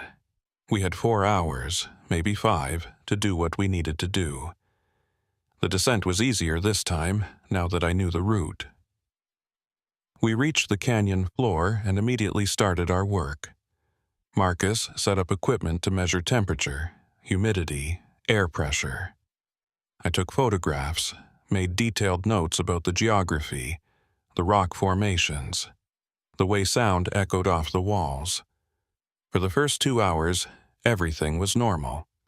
Just another canyon, hot and dry and quiet. But as the sun rose higher, as the temperature climbed past 105, something changed. The air became heavier.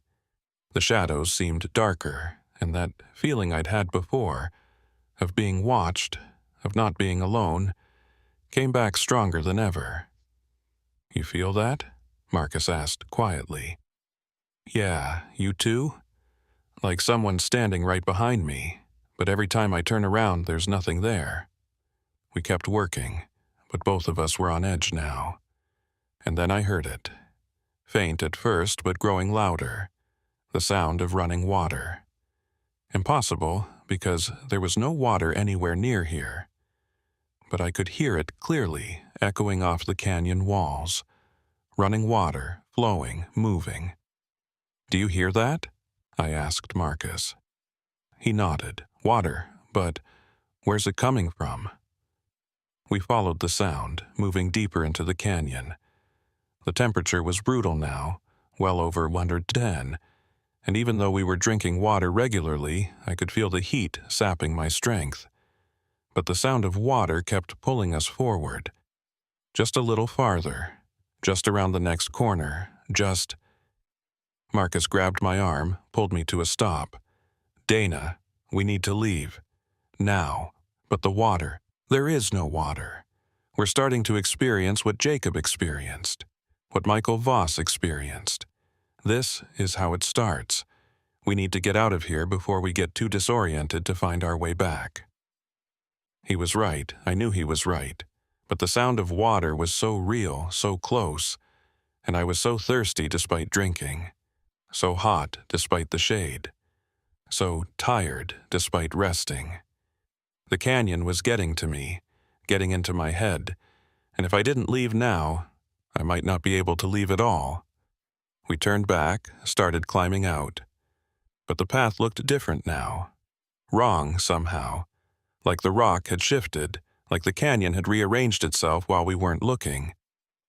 Marcus consulted his GPS, but the signal was weak, cutting in and out.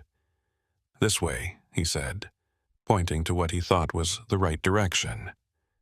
But I wasn't sure. Nothing looked familiar. We'd only been down here for 3 hours, but it felt like days. Like we'd been lost in this canyon forever, and the memory of the surface world was just a dream. And then I saw him, Michael Voss, standing about 30 feet away, half hidden in shadow, watching us with those terrible dry leather eyes. just like Jacob had described. He raised one hand, pointed back the way we'd come, back deeper into the canyon, and I understood. He wasn't trying to help us. He was trying to lure us deeper, trying to make us part of whatever collection existed down here. "Don't look at him," Marcus said. "Keep moving." "You see him too?" "I see something. Might be heat shimmer, might be shadows. Doesn't matter. We're leaving." We climbed, focused only on the path ahead, on the GPS when it worked, on each other. Didn't look back at the figure in the shadows. Didn't listen to the sound of water that kept calling us back. Just climbed, one handhold at a time, until finally, we reached the top and stumbled out onto the plateau. The moment we were out of that canyon, everything changed. The air felt lighter, the pressure in my chest eased, the sound of water stopped, and when I looked back down, there was nothing in the shadows, no figure, no Michael Voss, just empty canyon and rock and heat. Marcus and I sat there for a long time, catching our breath, drinking water, not talking about what we'd just experienced, what we'd seen or thought we'd seen, what we'd felt. Finally, he spoke. "We're closing it off." "What?" "That canyon, that area, we're closing it off to the public, marking it as hazardous terrain. Whatever's down there, whether it's atmospheric conditions or geology or something else, it's too dangerous. We almost didn't make it out, and we knew what to expect. Imagine someone like Jacob, someone who doesn't know, who thinks they're just experiencing normal heat exhaustion." He was right. We couldn't let anyone else go down there. Couldn't risk more disappearances, more Michael Vosses carved into rock walls, more Jacob Renshaws barely surviving. It took 2 weeks to get approval, but eventually the Park Service agreed. That section was officially closed, marked with warning signs, flagged as dangerous terrain. We didn't give the real reasons, of course, just cited the geological instability, the extreme heat conditions, the lack of water sources. But it was enough. That canyon was off limits now. I thought that would be the end of it. Thought I could move on, go back to normal patrols, normal rescues, normal ranger work. But I couldn't stop thinking about it. About Michael Voss and the 6 others who'd disappeared over the years. About what might still be down there in the shadows, waiting. 3 months after we closed the area, I got a call from Jacob. He'd been doing better, he said. Getting therapy, processing the trauma, learning to sleep without nightmares. But he'd been researching that phrase he'd written. Yol biti. The road has ended. "I found something," he said. "It's not just Turkish. It's old Turkish from a dialect that's barely spoken anymore. And it has another meaning, a deeper meaning." "What meaning?" "The journey is complete. The transformation is finished. It's what they used to say when someone died, when they moved from one state of being to another. Dana, I think that's what was happening to me down there. I think I was dying, and something was, I don't know, guiding me through it, collecting me. Whatever Michael Voss is now, I was becoming that. If you hadn't found me when you did..." He didn't finish. Didn't need to. I understood. The canyon wasn't just killing people. It was doing something else. Something to their remains, their essence, their whatever you want to call it. Turning them into warnings, into watchers, into part of the canyon itself. I haven't been back to that canyon since the day Marcus and I barely escaped. I've assigned other rangers to patrol the perimeter to make sure no one violates the closure. But I don't go there myself. Can't. Because I'm afraid that if I do, if I go back down into those shadows, I won't come back out. Not as myself. Not as Dana Corbin, ranger, human, alive. Sometimes, late at night when I'm alone in my quarters, I can still hear it. the sound of running water, faint and distant, calling to me, promising relief from the heat, from the endless burning sun, from the thirst that never quite goes away no matter how much I drink. And I have to remind myself that it's not real, that it's just my memory, my trauma, my brain trying to process something it can't fully understand. But other times, I wonder if it is real. If that canyon, that presence, that whatever it is has marked me somehow. If I'm on some kind of list, and eventually, when the time is right, it'll call me back. And I'll go. Because you can't resist forever. Because the heat always wins in the end. Because we're all just travelers in the desert. And sooner or later, all roads end. The canyon can wait. It's been waiting for thousands of years, maybe longer. Since before the park existed, before rangers, before anyone kept records or marked trails or tried to make sense of disappearances. It's patient, and it knows that eventually we all end up in the same place. Lost, thirsty, desperate, ready to follow the sound of water even when we know it can't possibly be real. I still do my job, still patrol the park, still rescue lost hikers, still warn people about the dangers of extreme heat. But I do it differently now, more cautiously, more aware that this landscape holds secrets we don't understand, dangers we can't quantify, presences that exist in the spaces between heat and shadow and fear. Jacob asked me once if I thought we'd really seen Michael Voss down there, or if it was just our minds breaking under stress. I told him I didn't know, that maybe it didn't matter, that whether the danger was supernatural or psychological, it was still real, still deadly, still waiting for the next person who wandered too far, ran out of water, crossed that invisible line where heat becomes hallucination, and hallucination becomes something worse. He accepted that answer. We both did. Because some questions don't have answers you can write in a report or explain to your supervisors or rationalize away with science and logic. Some things exist in the gaps of human understanding, and maybe that's where they're supposed to stay. The sun rises over canyonlands every morning, just like it always has. The temperature climbs. The rock glows. And somewhere in that vast expanse of red stone and endless sky, there's a canyon where the rules don't quite work the same way they do everywhere else, where water runs uphill, and dead men leave warnings and roads end in ways that can't be mapped or predicted or understood. I know it's there, I know what it does, and I know that I'll spend the rest of my career, maybe the rest of my life, trying to keep people away from it. Trying to make sure no one else becomes another point on my map, another unsolved disappearance, another shadow in the canyon. But I also know that I won't always succeed, because people are drawn to mysteries, to danger, to the unknown. Because someone will ignore the warnings, slip past the barriers, find their way down into that canyon. And when they do, when they run out of water and start seeing things and realize they're trapped, they'll understand what Michael Voss understood, what Jacob almost learned.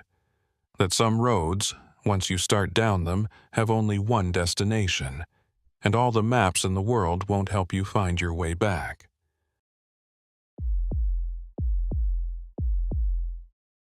You think you know isolation until you've stood in a place where no one is supposed to be. The restricted areas of canyonlands aren't closed because they're dangerous in the usual sense.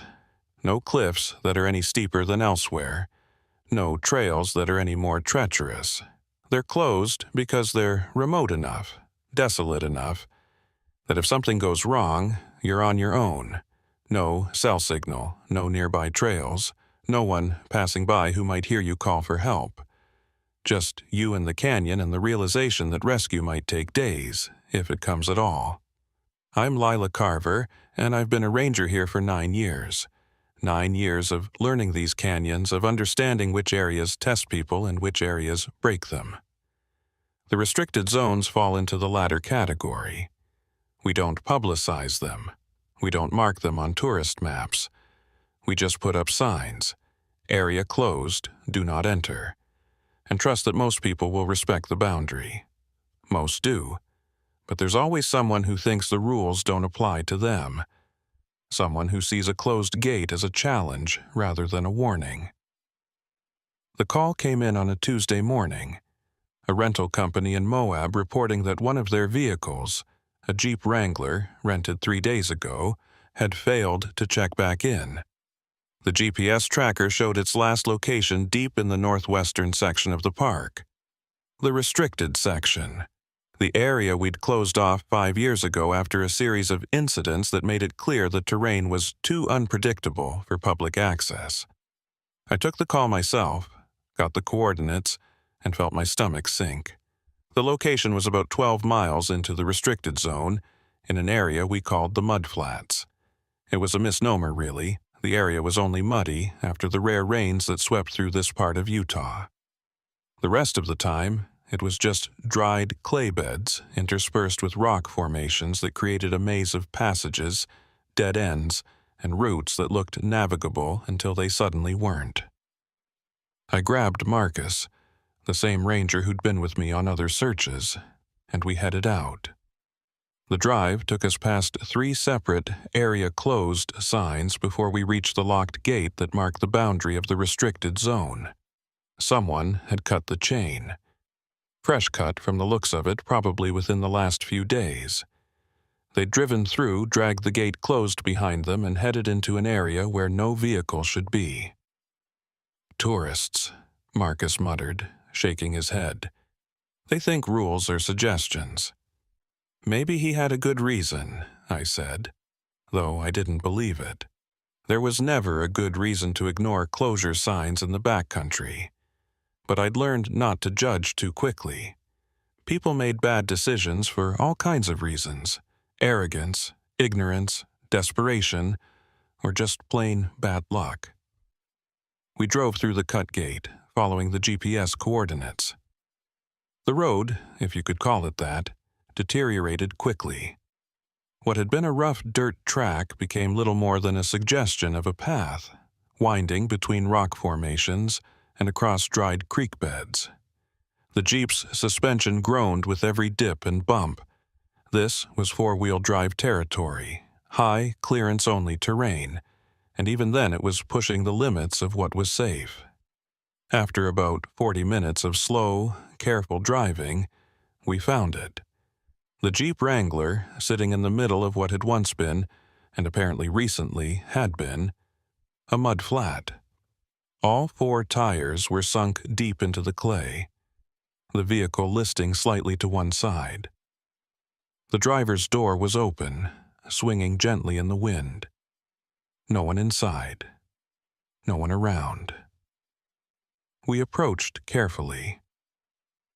I've learned over the years that abandoned vehicles can tell stories, if you know how to read them. The way they're positioned, what's inside them, what's missing, all of it adds up to an understanding of what happened and why.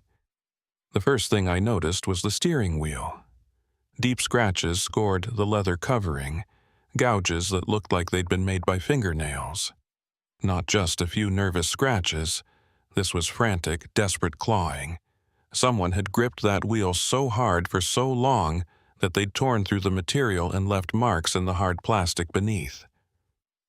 "Jesus," Marcus said quietly, seeing the same thing. "How hard do you have to hold on to do that?" "Very," I said. I pulled out my camera and started documenting everything. The scratches, the open door, the way the vehicle sat in the mud, all 4 wheels sunk to the axles. The mud itself was interesting, still damp, still tacky, even though we hadn't had rain in over a week. That suggested either a very localized storm that we hadn't known about, or a water source nearby that kept this area consistently wet. Inside the vehicle, everything seemed relatively normal. A water bottle in the cup holder, half empty. A map on the passenger seat.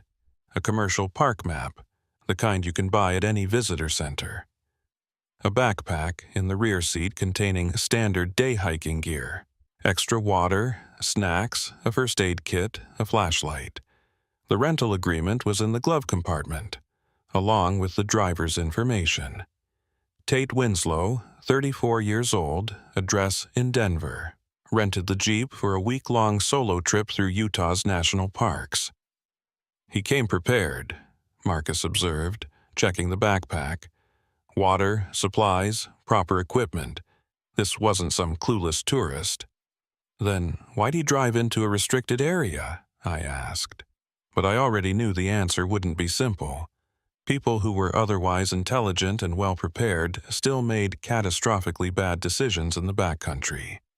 One wrong turn, one miscalculation, one moment of overconfidence, and you could end up in a situation that spiraled out of control before you even realized what was happening. I stepped back from the vehicle and started examining the area around it. The mud showed clear signs of struggle, deep ruts where the tires had spun, trying to gain traction.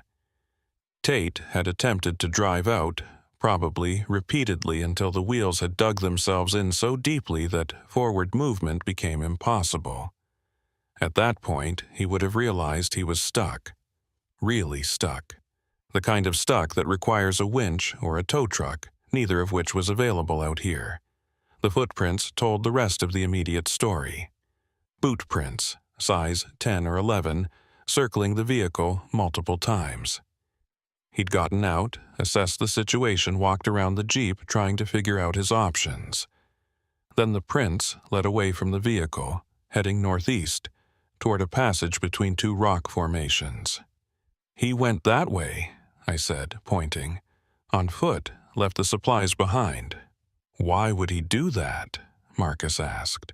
If he was going for help, wouldn't he take water at least? Maybe he thought he'd be coming right back, or maybe he panicked. I started following the footprints, Marcus behind me. The tracks were clear in the mud at first, but as the ground dried out and turned to hard-packed dirt, they became harder to follow. We tracked them for about a quarter mile, the passage narrowing as we went, the walls closing in on either side. And then the tracks just stopped. Not gradually fading as the terrain changed. They were clear one moment and gone the next, like Tate Winslow had simply ceased to exist mid-stride. I crouched down, examining the ground more carefully. No disturbance that would suggest he'd been dragged off. No blood, no signs of a struggle. The footprints just ended in the middle of a stretch of bare rock, and there was nothing beyond that point to indicate which direction he might have gone. This doesn't make sense, Marcus said. People don't just vanish. The rock's too hard to leave tracks, I said. He kept walking. We just can't see where. But even as I said it, I felt a nagging doubt. The way the tracks ended, so suddenly, so completely, it felt wrong, like we were missing something obvious. We split up, each of us searching a different direction from the point where the tracks disappeared. I moved slowly, scanning the ground for any sign of disturbance, any indication that someone had passed through recently. The canyon walls rose up on either side, creating deep shadows despite the bright midday sun. This was the thing about these restricted areas. They felt different, more isolated, more oppressive. Like the landscape itself was holding its breath, waiting for something. I'd been searching for maybe 10 minutes when I saw it. A flash of color, incongruous against the red rock and brown dirt. I approached carefully, and there it was, a single glove. Work glove, brown leather, worn but not old. Still relatively clean, suggesting it had been dropped recently. I picked it up carefully, turning it over in my hands. The inside was damp with sweat. Tate's glove, almost certainly. But why just one? Had he dropped it? Thrown it away? Left it deliberately? I radioed Marcus, told him what I'd found. He came to my location, examined the glove himself. This is about 50 yards from where the tracks ended, he said. "He must have come this way, but why only one glove?" "I don't know." I bagged the glove as evidence, marked the location on my GPS. Then I started searching the immediate area more thoroughly. If he'd dropped one glove here, there might be other signs, other clues about which direction he'd gone. But there was nothing else. Just the one glove, sitting on a flat rock like it had been placed there deliberately. I expanded my search radius, moving in concentric circles from where I'd found it. The canyon passage continued ahead, narrowing even more, becoming barely wide enough for a person to squeeze through sideways. Could Tate have gone that way? And if so, why? What would possess someone to push deeper into a restricted area, into terrain that was clearly becoming more difficult and more dangerous with every step? Marcus and I spent 3 more hours searching. We found nothing else. No more tracks, no more belongings, no sign that Tate Winslow had passed through this area. It was like he'd dropped the glove and then simply ceased to exist. By late afternoon, we had to make a decision. We couldn't stay out here all night. We hadn't brought over night gear, and the sun was already starting to descend. We needed to head back, report what we'd found, and organize a proper search party with more personnel and better equipment. "We'll come back tomorrow," I told Marcus as we hiked back toward the abandoned Jeep.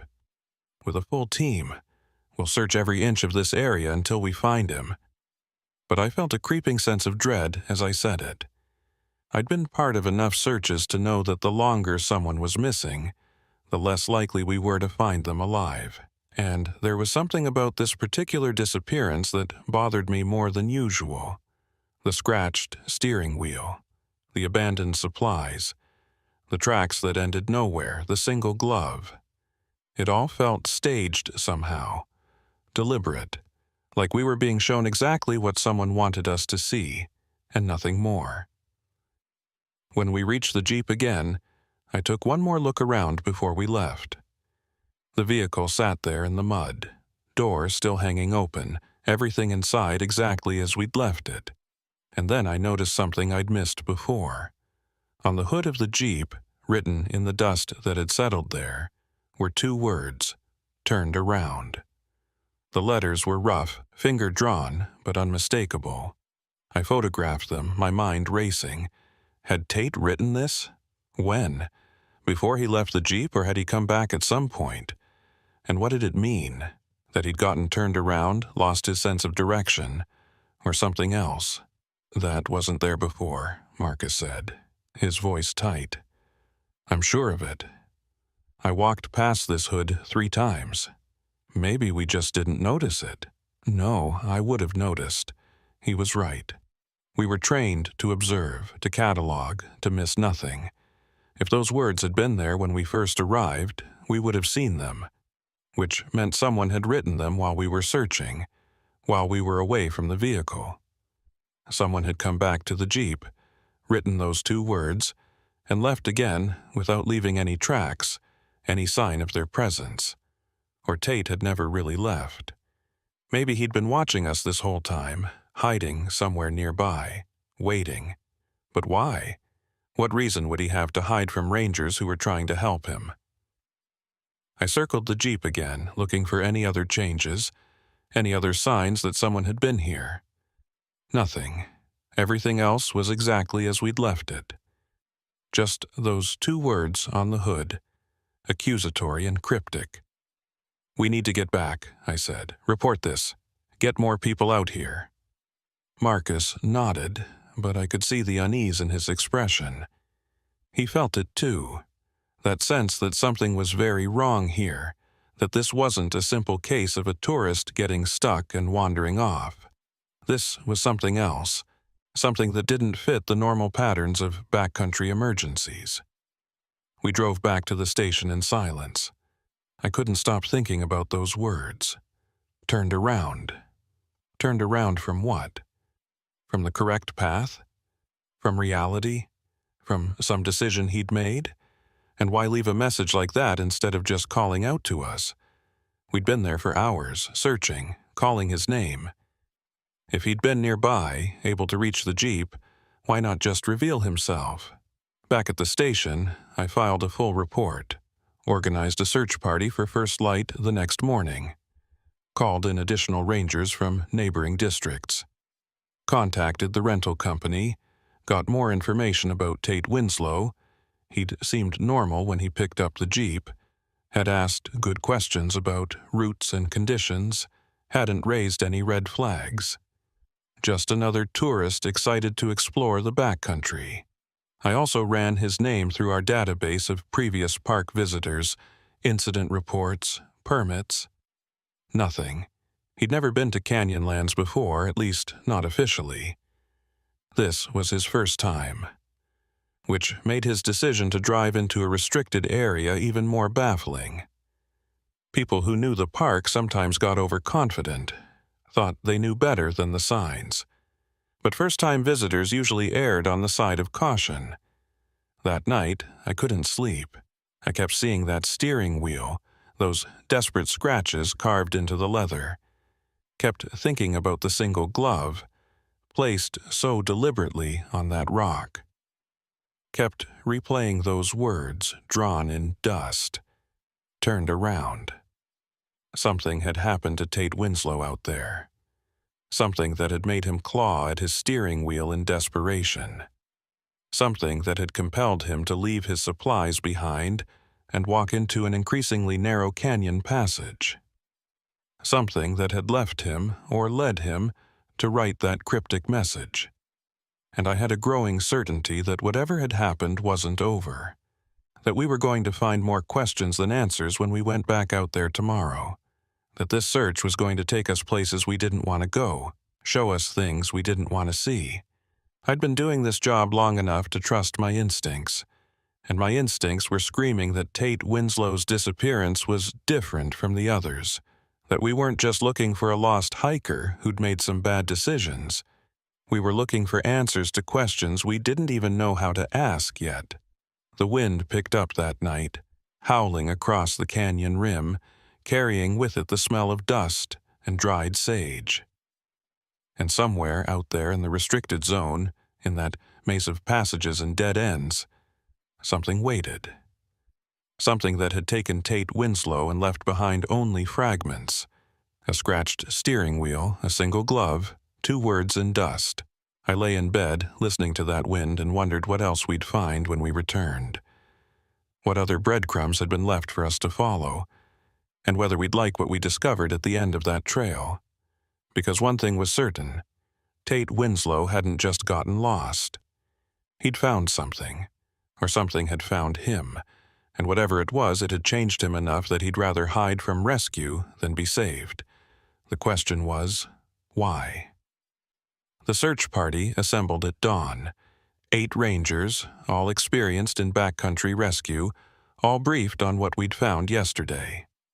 I led them through the cut gate and back to the mudflats, the convoy of vehicles kicking up dust that hung in the still morning air. The temperature was already climbing toward 90, and by midday it would be brutal. We had maybe 6 hours of safe working time before the heat became dangerous. When we reached the abandoned Jeep, I noticed immediately that something had changed. The driver's door, which had been hanging open yesterday, was now closed. And on the windshield, written in what looked like mud, was another message: "Don't follow." The letters were crude, finger-painted, the mud already drying in the morning sun. Fresh. Written sometime during the night or early morning, hours after we'd left. "He's still here," Marcus said quietly. "Somewhere nearby. Watching." "Or someone is," I replied, because I was no longer certain we were dealing with just Tate Winslow anymore. The way these messages appeared, the way he seemed to know our movements, the way he stayed just out of reach, it felt orchestrated, deliberate, like we were being led through a maze by someone who knew the layout far better than we did. I photographed the new message, then opened the Jeep door. Everything inside was the same as yesterday. The water bottle, the map, the backpack, except the backpack had been moved. It was now sitting upright on the seat instead of lying on its side. and when I opened it, I found something that hadn't been there before.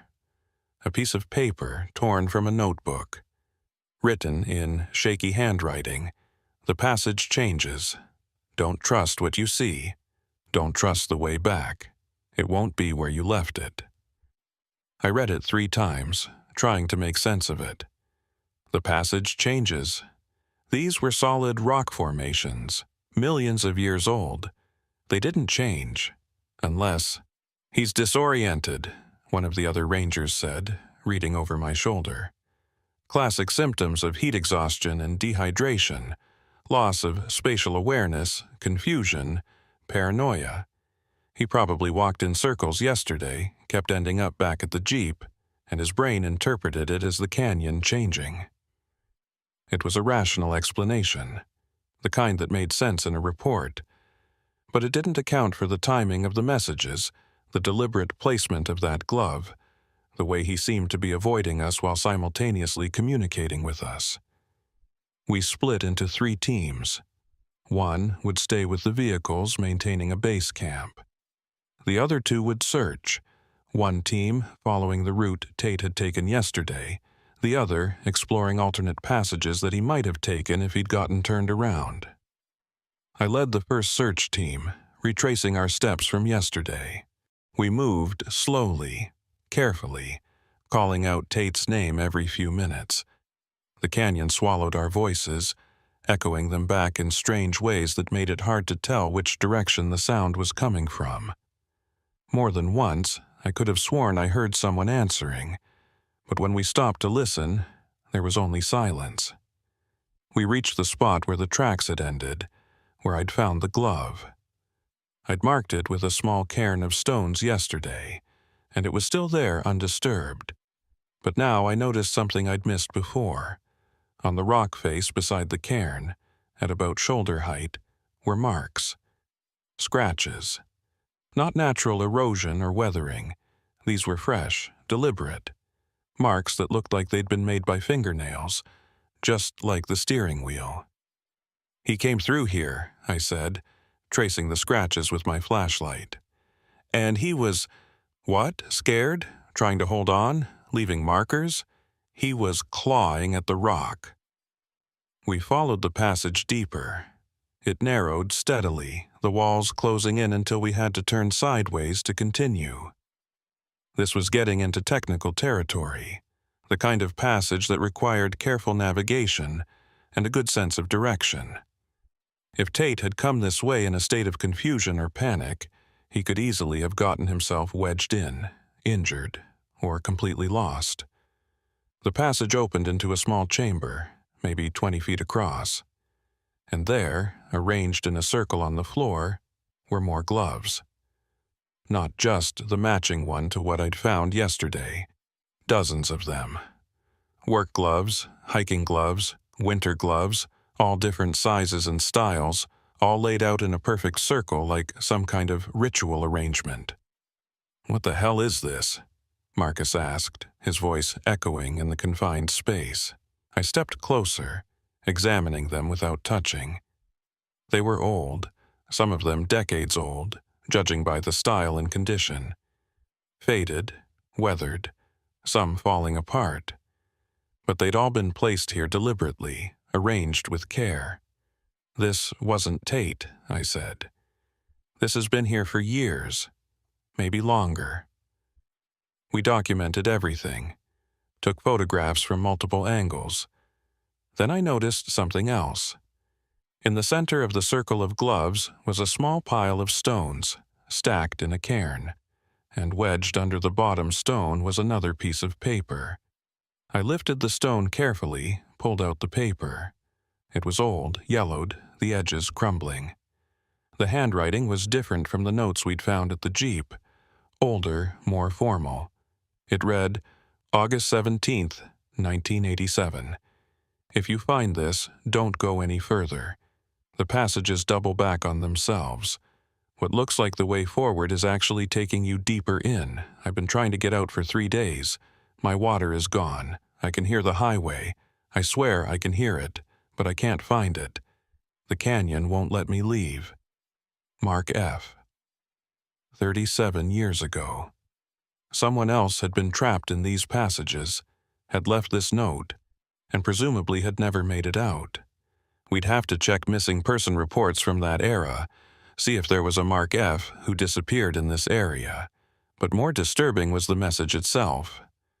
The passages double back on themselves. The canyon won't let me leave. It was the same kind of spatial disorientation that Tate seemed to be experiencing. The same sense that the landscape was somehow working against them. We need to mark our route, I said. Every turn, every junction. We can't rely on our sense of direction in here. We continued deeper, using reflective tape to mark our path, making sure we'd be able to find our way back. The passage twisted and turned, splitting into multiple branches, some of which dead-ended after just a few yards. It was easy to see how someone could get confused in here, especially if they were already in a compromised mental state. And then we found the body.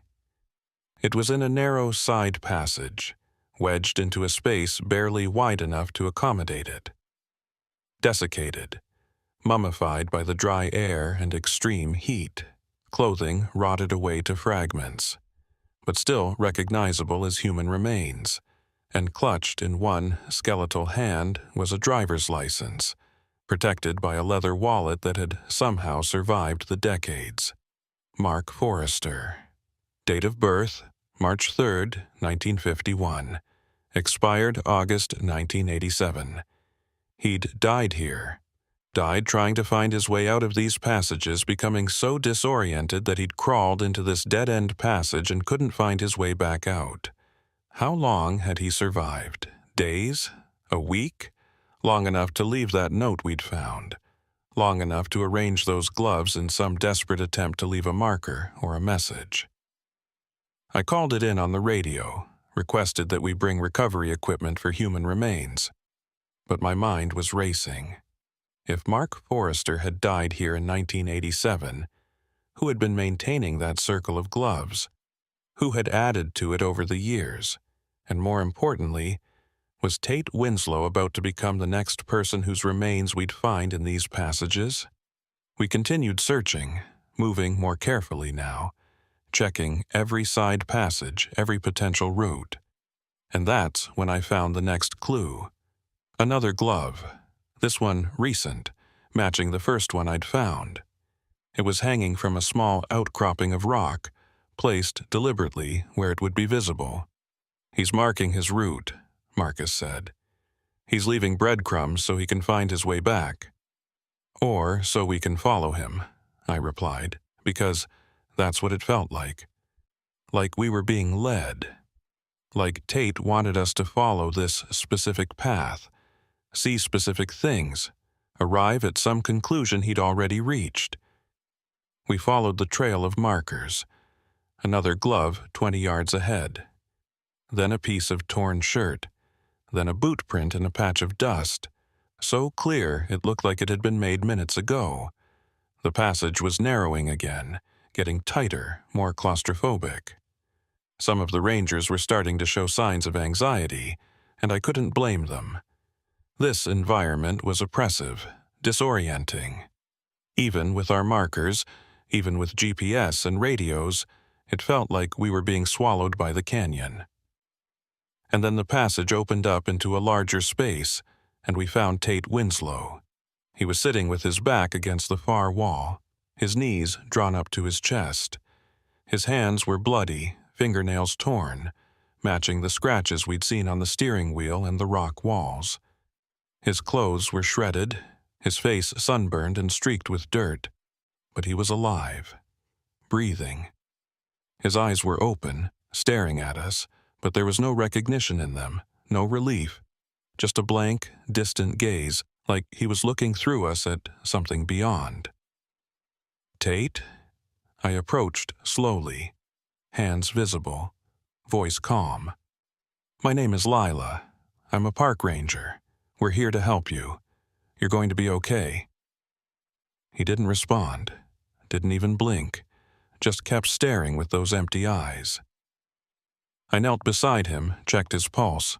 Strong enough. though his skin was dangerously dehydrated and hot to the touch. I pulled out my water bottle, held it to his lips. "Drink, you need water." For a moment, nothing. Then his lips moved, and he took a small sip. Then another, his eyes finally focused on me, and when he spoke, his voice was a dry rasp. "You shouldn't have come. You shouldn't have followed. We had to find you. You've been missing for 3 days." 3 days? He laughed, a dry, brittle sound. "It's been weeks, months, I don't know anymore. Time doesn't work right in here." "It's been 3 days," I repeated firmly. "Since Tuesday. Today is Friday." He shook his head. No, that's not. I've been walking for so long, so many passages, so many turns. I keep ending up back at the Jeep, but it's different each time. The door is open, then it's closed. My backpack is there, then it's not. The messages change." "What messages?" "The ones I'm leaving, for myself. So I remember. So I know what's real." He looked at me directly for the first time, and his eyes were lucid now, focused, terrified. "There's something wrong with this place. The passages don't stay the same. I mark my route, but when I come back, the marks are gone. Or they're in the wrong place. Or they lead somewhere different than where I put them." I exchanged glances with Marcus. Classic disorientation, heat exhaustion, dehydration. The brain creating false memories, losing track of time and space. We'd seen it before. "That's why we're here," I said gently. "We're going to get you out. We've marked our route, we know the way back. Just stay with us, don't wander off, and we'll have you out of here in an hour." "You don't understand," he insisted. "I tried to get out, so many times. I follow my own tracks, but they lead me in circles. I can see my boot prints from yesterday, from last week, from this morning. All of them, all at once, overlapping. How is that possible? How can I see tracks I haven't made yet?" "You're confused. That's normal, given what you've been through. But we're getting you out now." We helped him to his feet, supported him between 2 rangers, started back the way we'd come, following our reflective tape markers. The passage seemed longer on the way back, the walls closer, but I attributed that to the added difficulty of supporting Tate's weight and navigating with a full group instead of just 2 people. And then we reached a junction that I didn't remember passing on the way in, a fork in the passage, both directions marked with our reflective tape. That wasn't possible. We'd only marked one route. "Which way?" Marcus asked. I checked my GPS. The signal was weak, cutting in and out, but it showed we should go left. But my memory said we'd come from the right, and the compass reading didn't match what I thought our direction should be. "Something's wrong," I said. "The GPS is acting up." "It's this place," Tate whispered. "I told you. The passages change. Or we change. I don't know which anymore." I chose left, following the GPS. We walked for 10 minutes, the passage looking less and less familiar. Then we hit a dead end. Solid rock wall, no way forward. This wasn't right. We'd come through here just an hour ago. There hadn't been a dead end. We backtracked, took the right fork this time. But that led us to another junction we didn't recognize, more reflective tape markers that we couldn't remember placing. And with each turn, each decision, I felt our certainty slipping away. "We're getting turned around," Marcus said, trying to keep the panic out of his voice. "Just like the note said."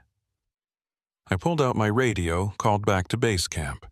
Static. I tried again. More static.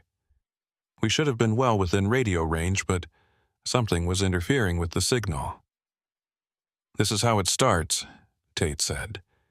He sounded almost calm now, resigned. "First, you can't find your way back. Then your equipment stops working. Then you realize you're seeing your own footprints from yesterday and tomorrow mixed together. And then you understand you're not getting out.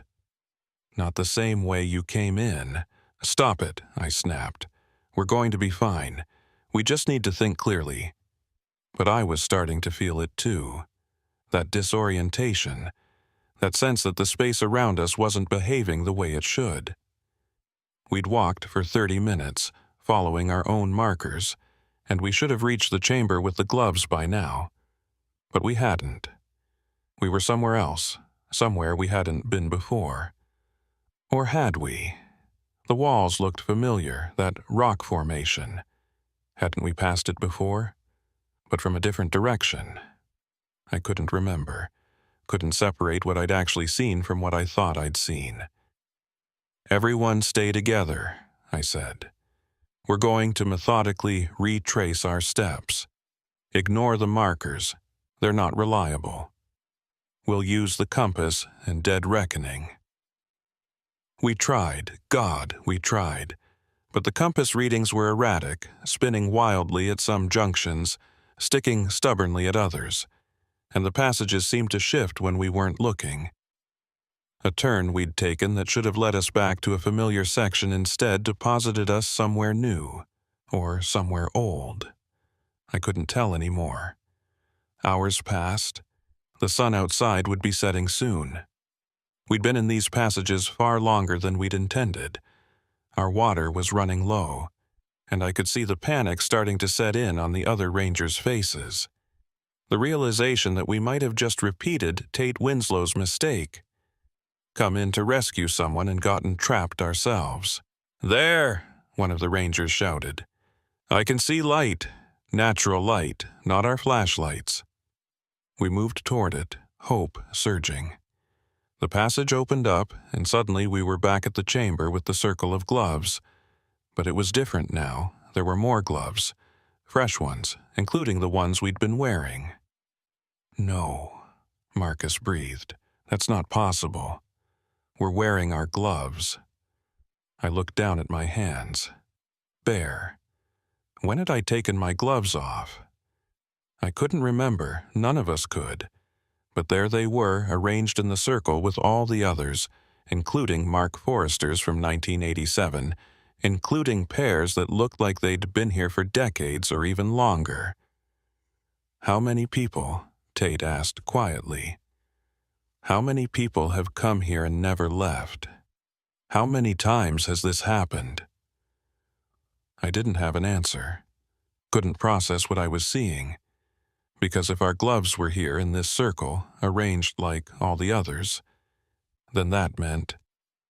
"We need to keep moving," I said, trying to maintain control. "Follow me. Single file. Don't look back. Don't stop." We pushed forward, choosing passages at random now, because our markers couldn't be trusted, because the GPS was useless, because everything we thought we knew about navigation and direction had stopped applying. And with each step, I felt time becoming more fluid, could hear echoes of our own voices from hours ago or hours ahead, could see boot prints that might be ours or might be Mark Forrester's or might be from people who hadn't even gotten lost here yet. The canyon was breaking down our understanding of cause and effect, of linear time, of spatial relationships, and I understood now why Tate had clawed at his steering wheel in desperation, why he'd left cryptic messages, why he'd tried to warn us not to follow.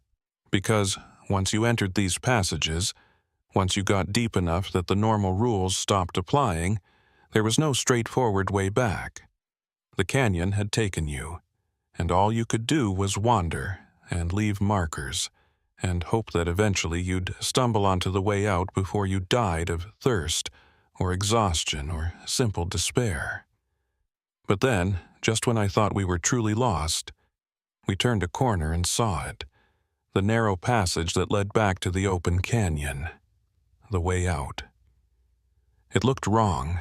It was in a direction we hadn't come from, and I couldn't understand how we'd gotten there. But it was real. I could see the blue sky beyond it, feel the hot wind blowing in from outside.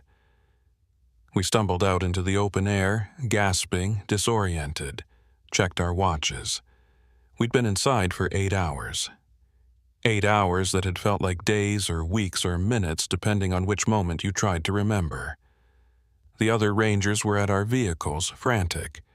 They'd been trying to reach us for hours, had been preparing to send a second rescue team. We'd been out of contact far longer than our planned search window. We got Tate to medical help. He recovered physically, but the psychological damage was harder to quantify. He wouldn't talk about what he'd experienced in detail, except to say that he'd been trying to find his way out and kept ending up back at his Jeep, which he swore moved locations each time. The doctors attributed it to severe dehydration and heat-induced psychosis. Mark Forrester's remains were recovered and returned to his family. He'd been reported missing in 1987, presumed dead, but his body had never been found until now.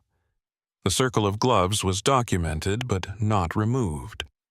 We decided it should stay as a memorial to whoever had left them there over the decades.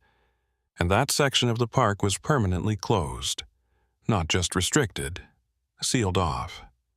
We erected barriers, posted signs, and made it clear that no one, under any circumstances, was to enter those passages.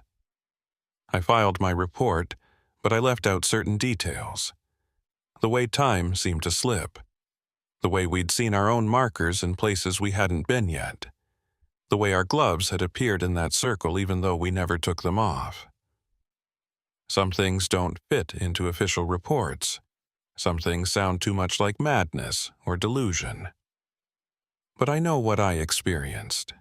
I know that there are places in this world where the normal rules don't quite apply, where the boundaries between here and there, between now and then, become permeable.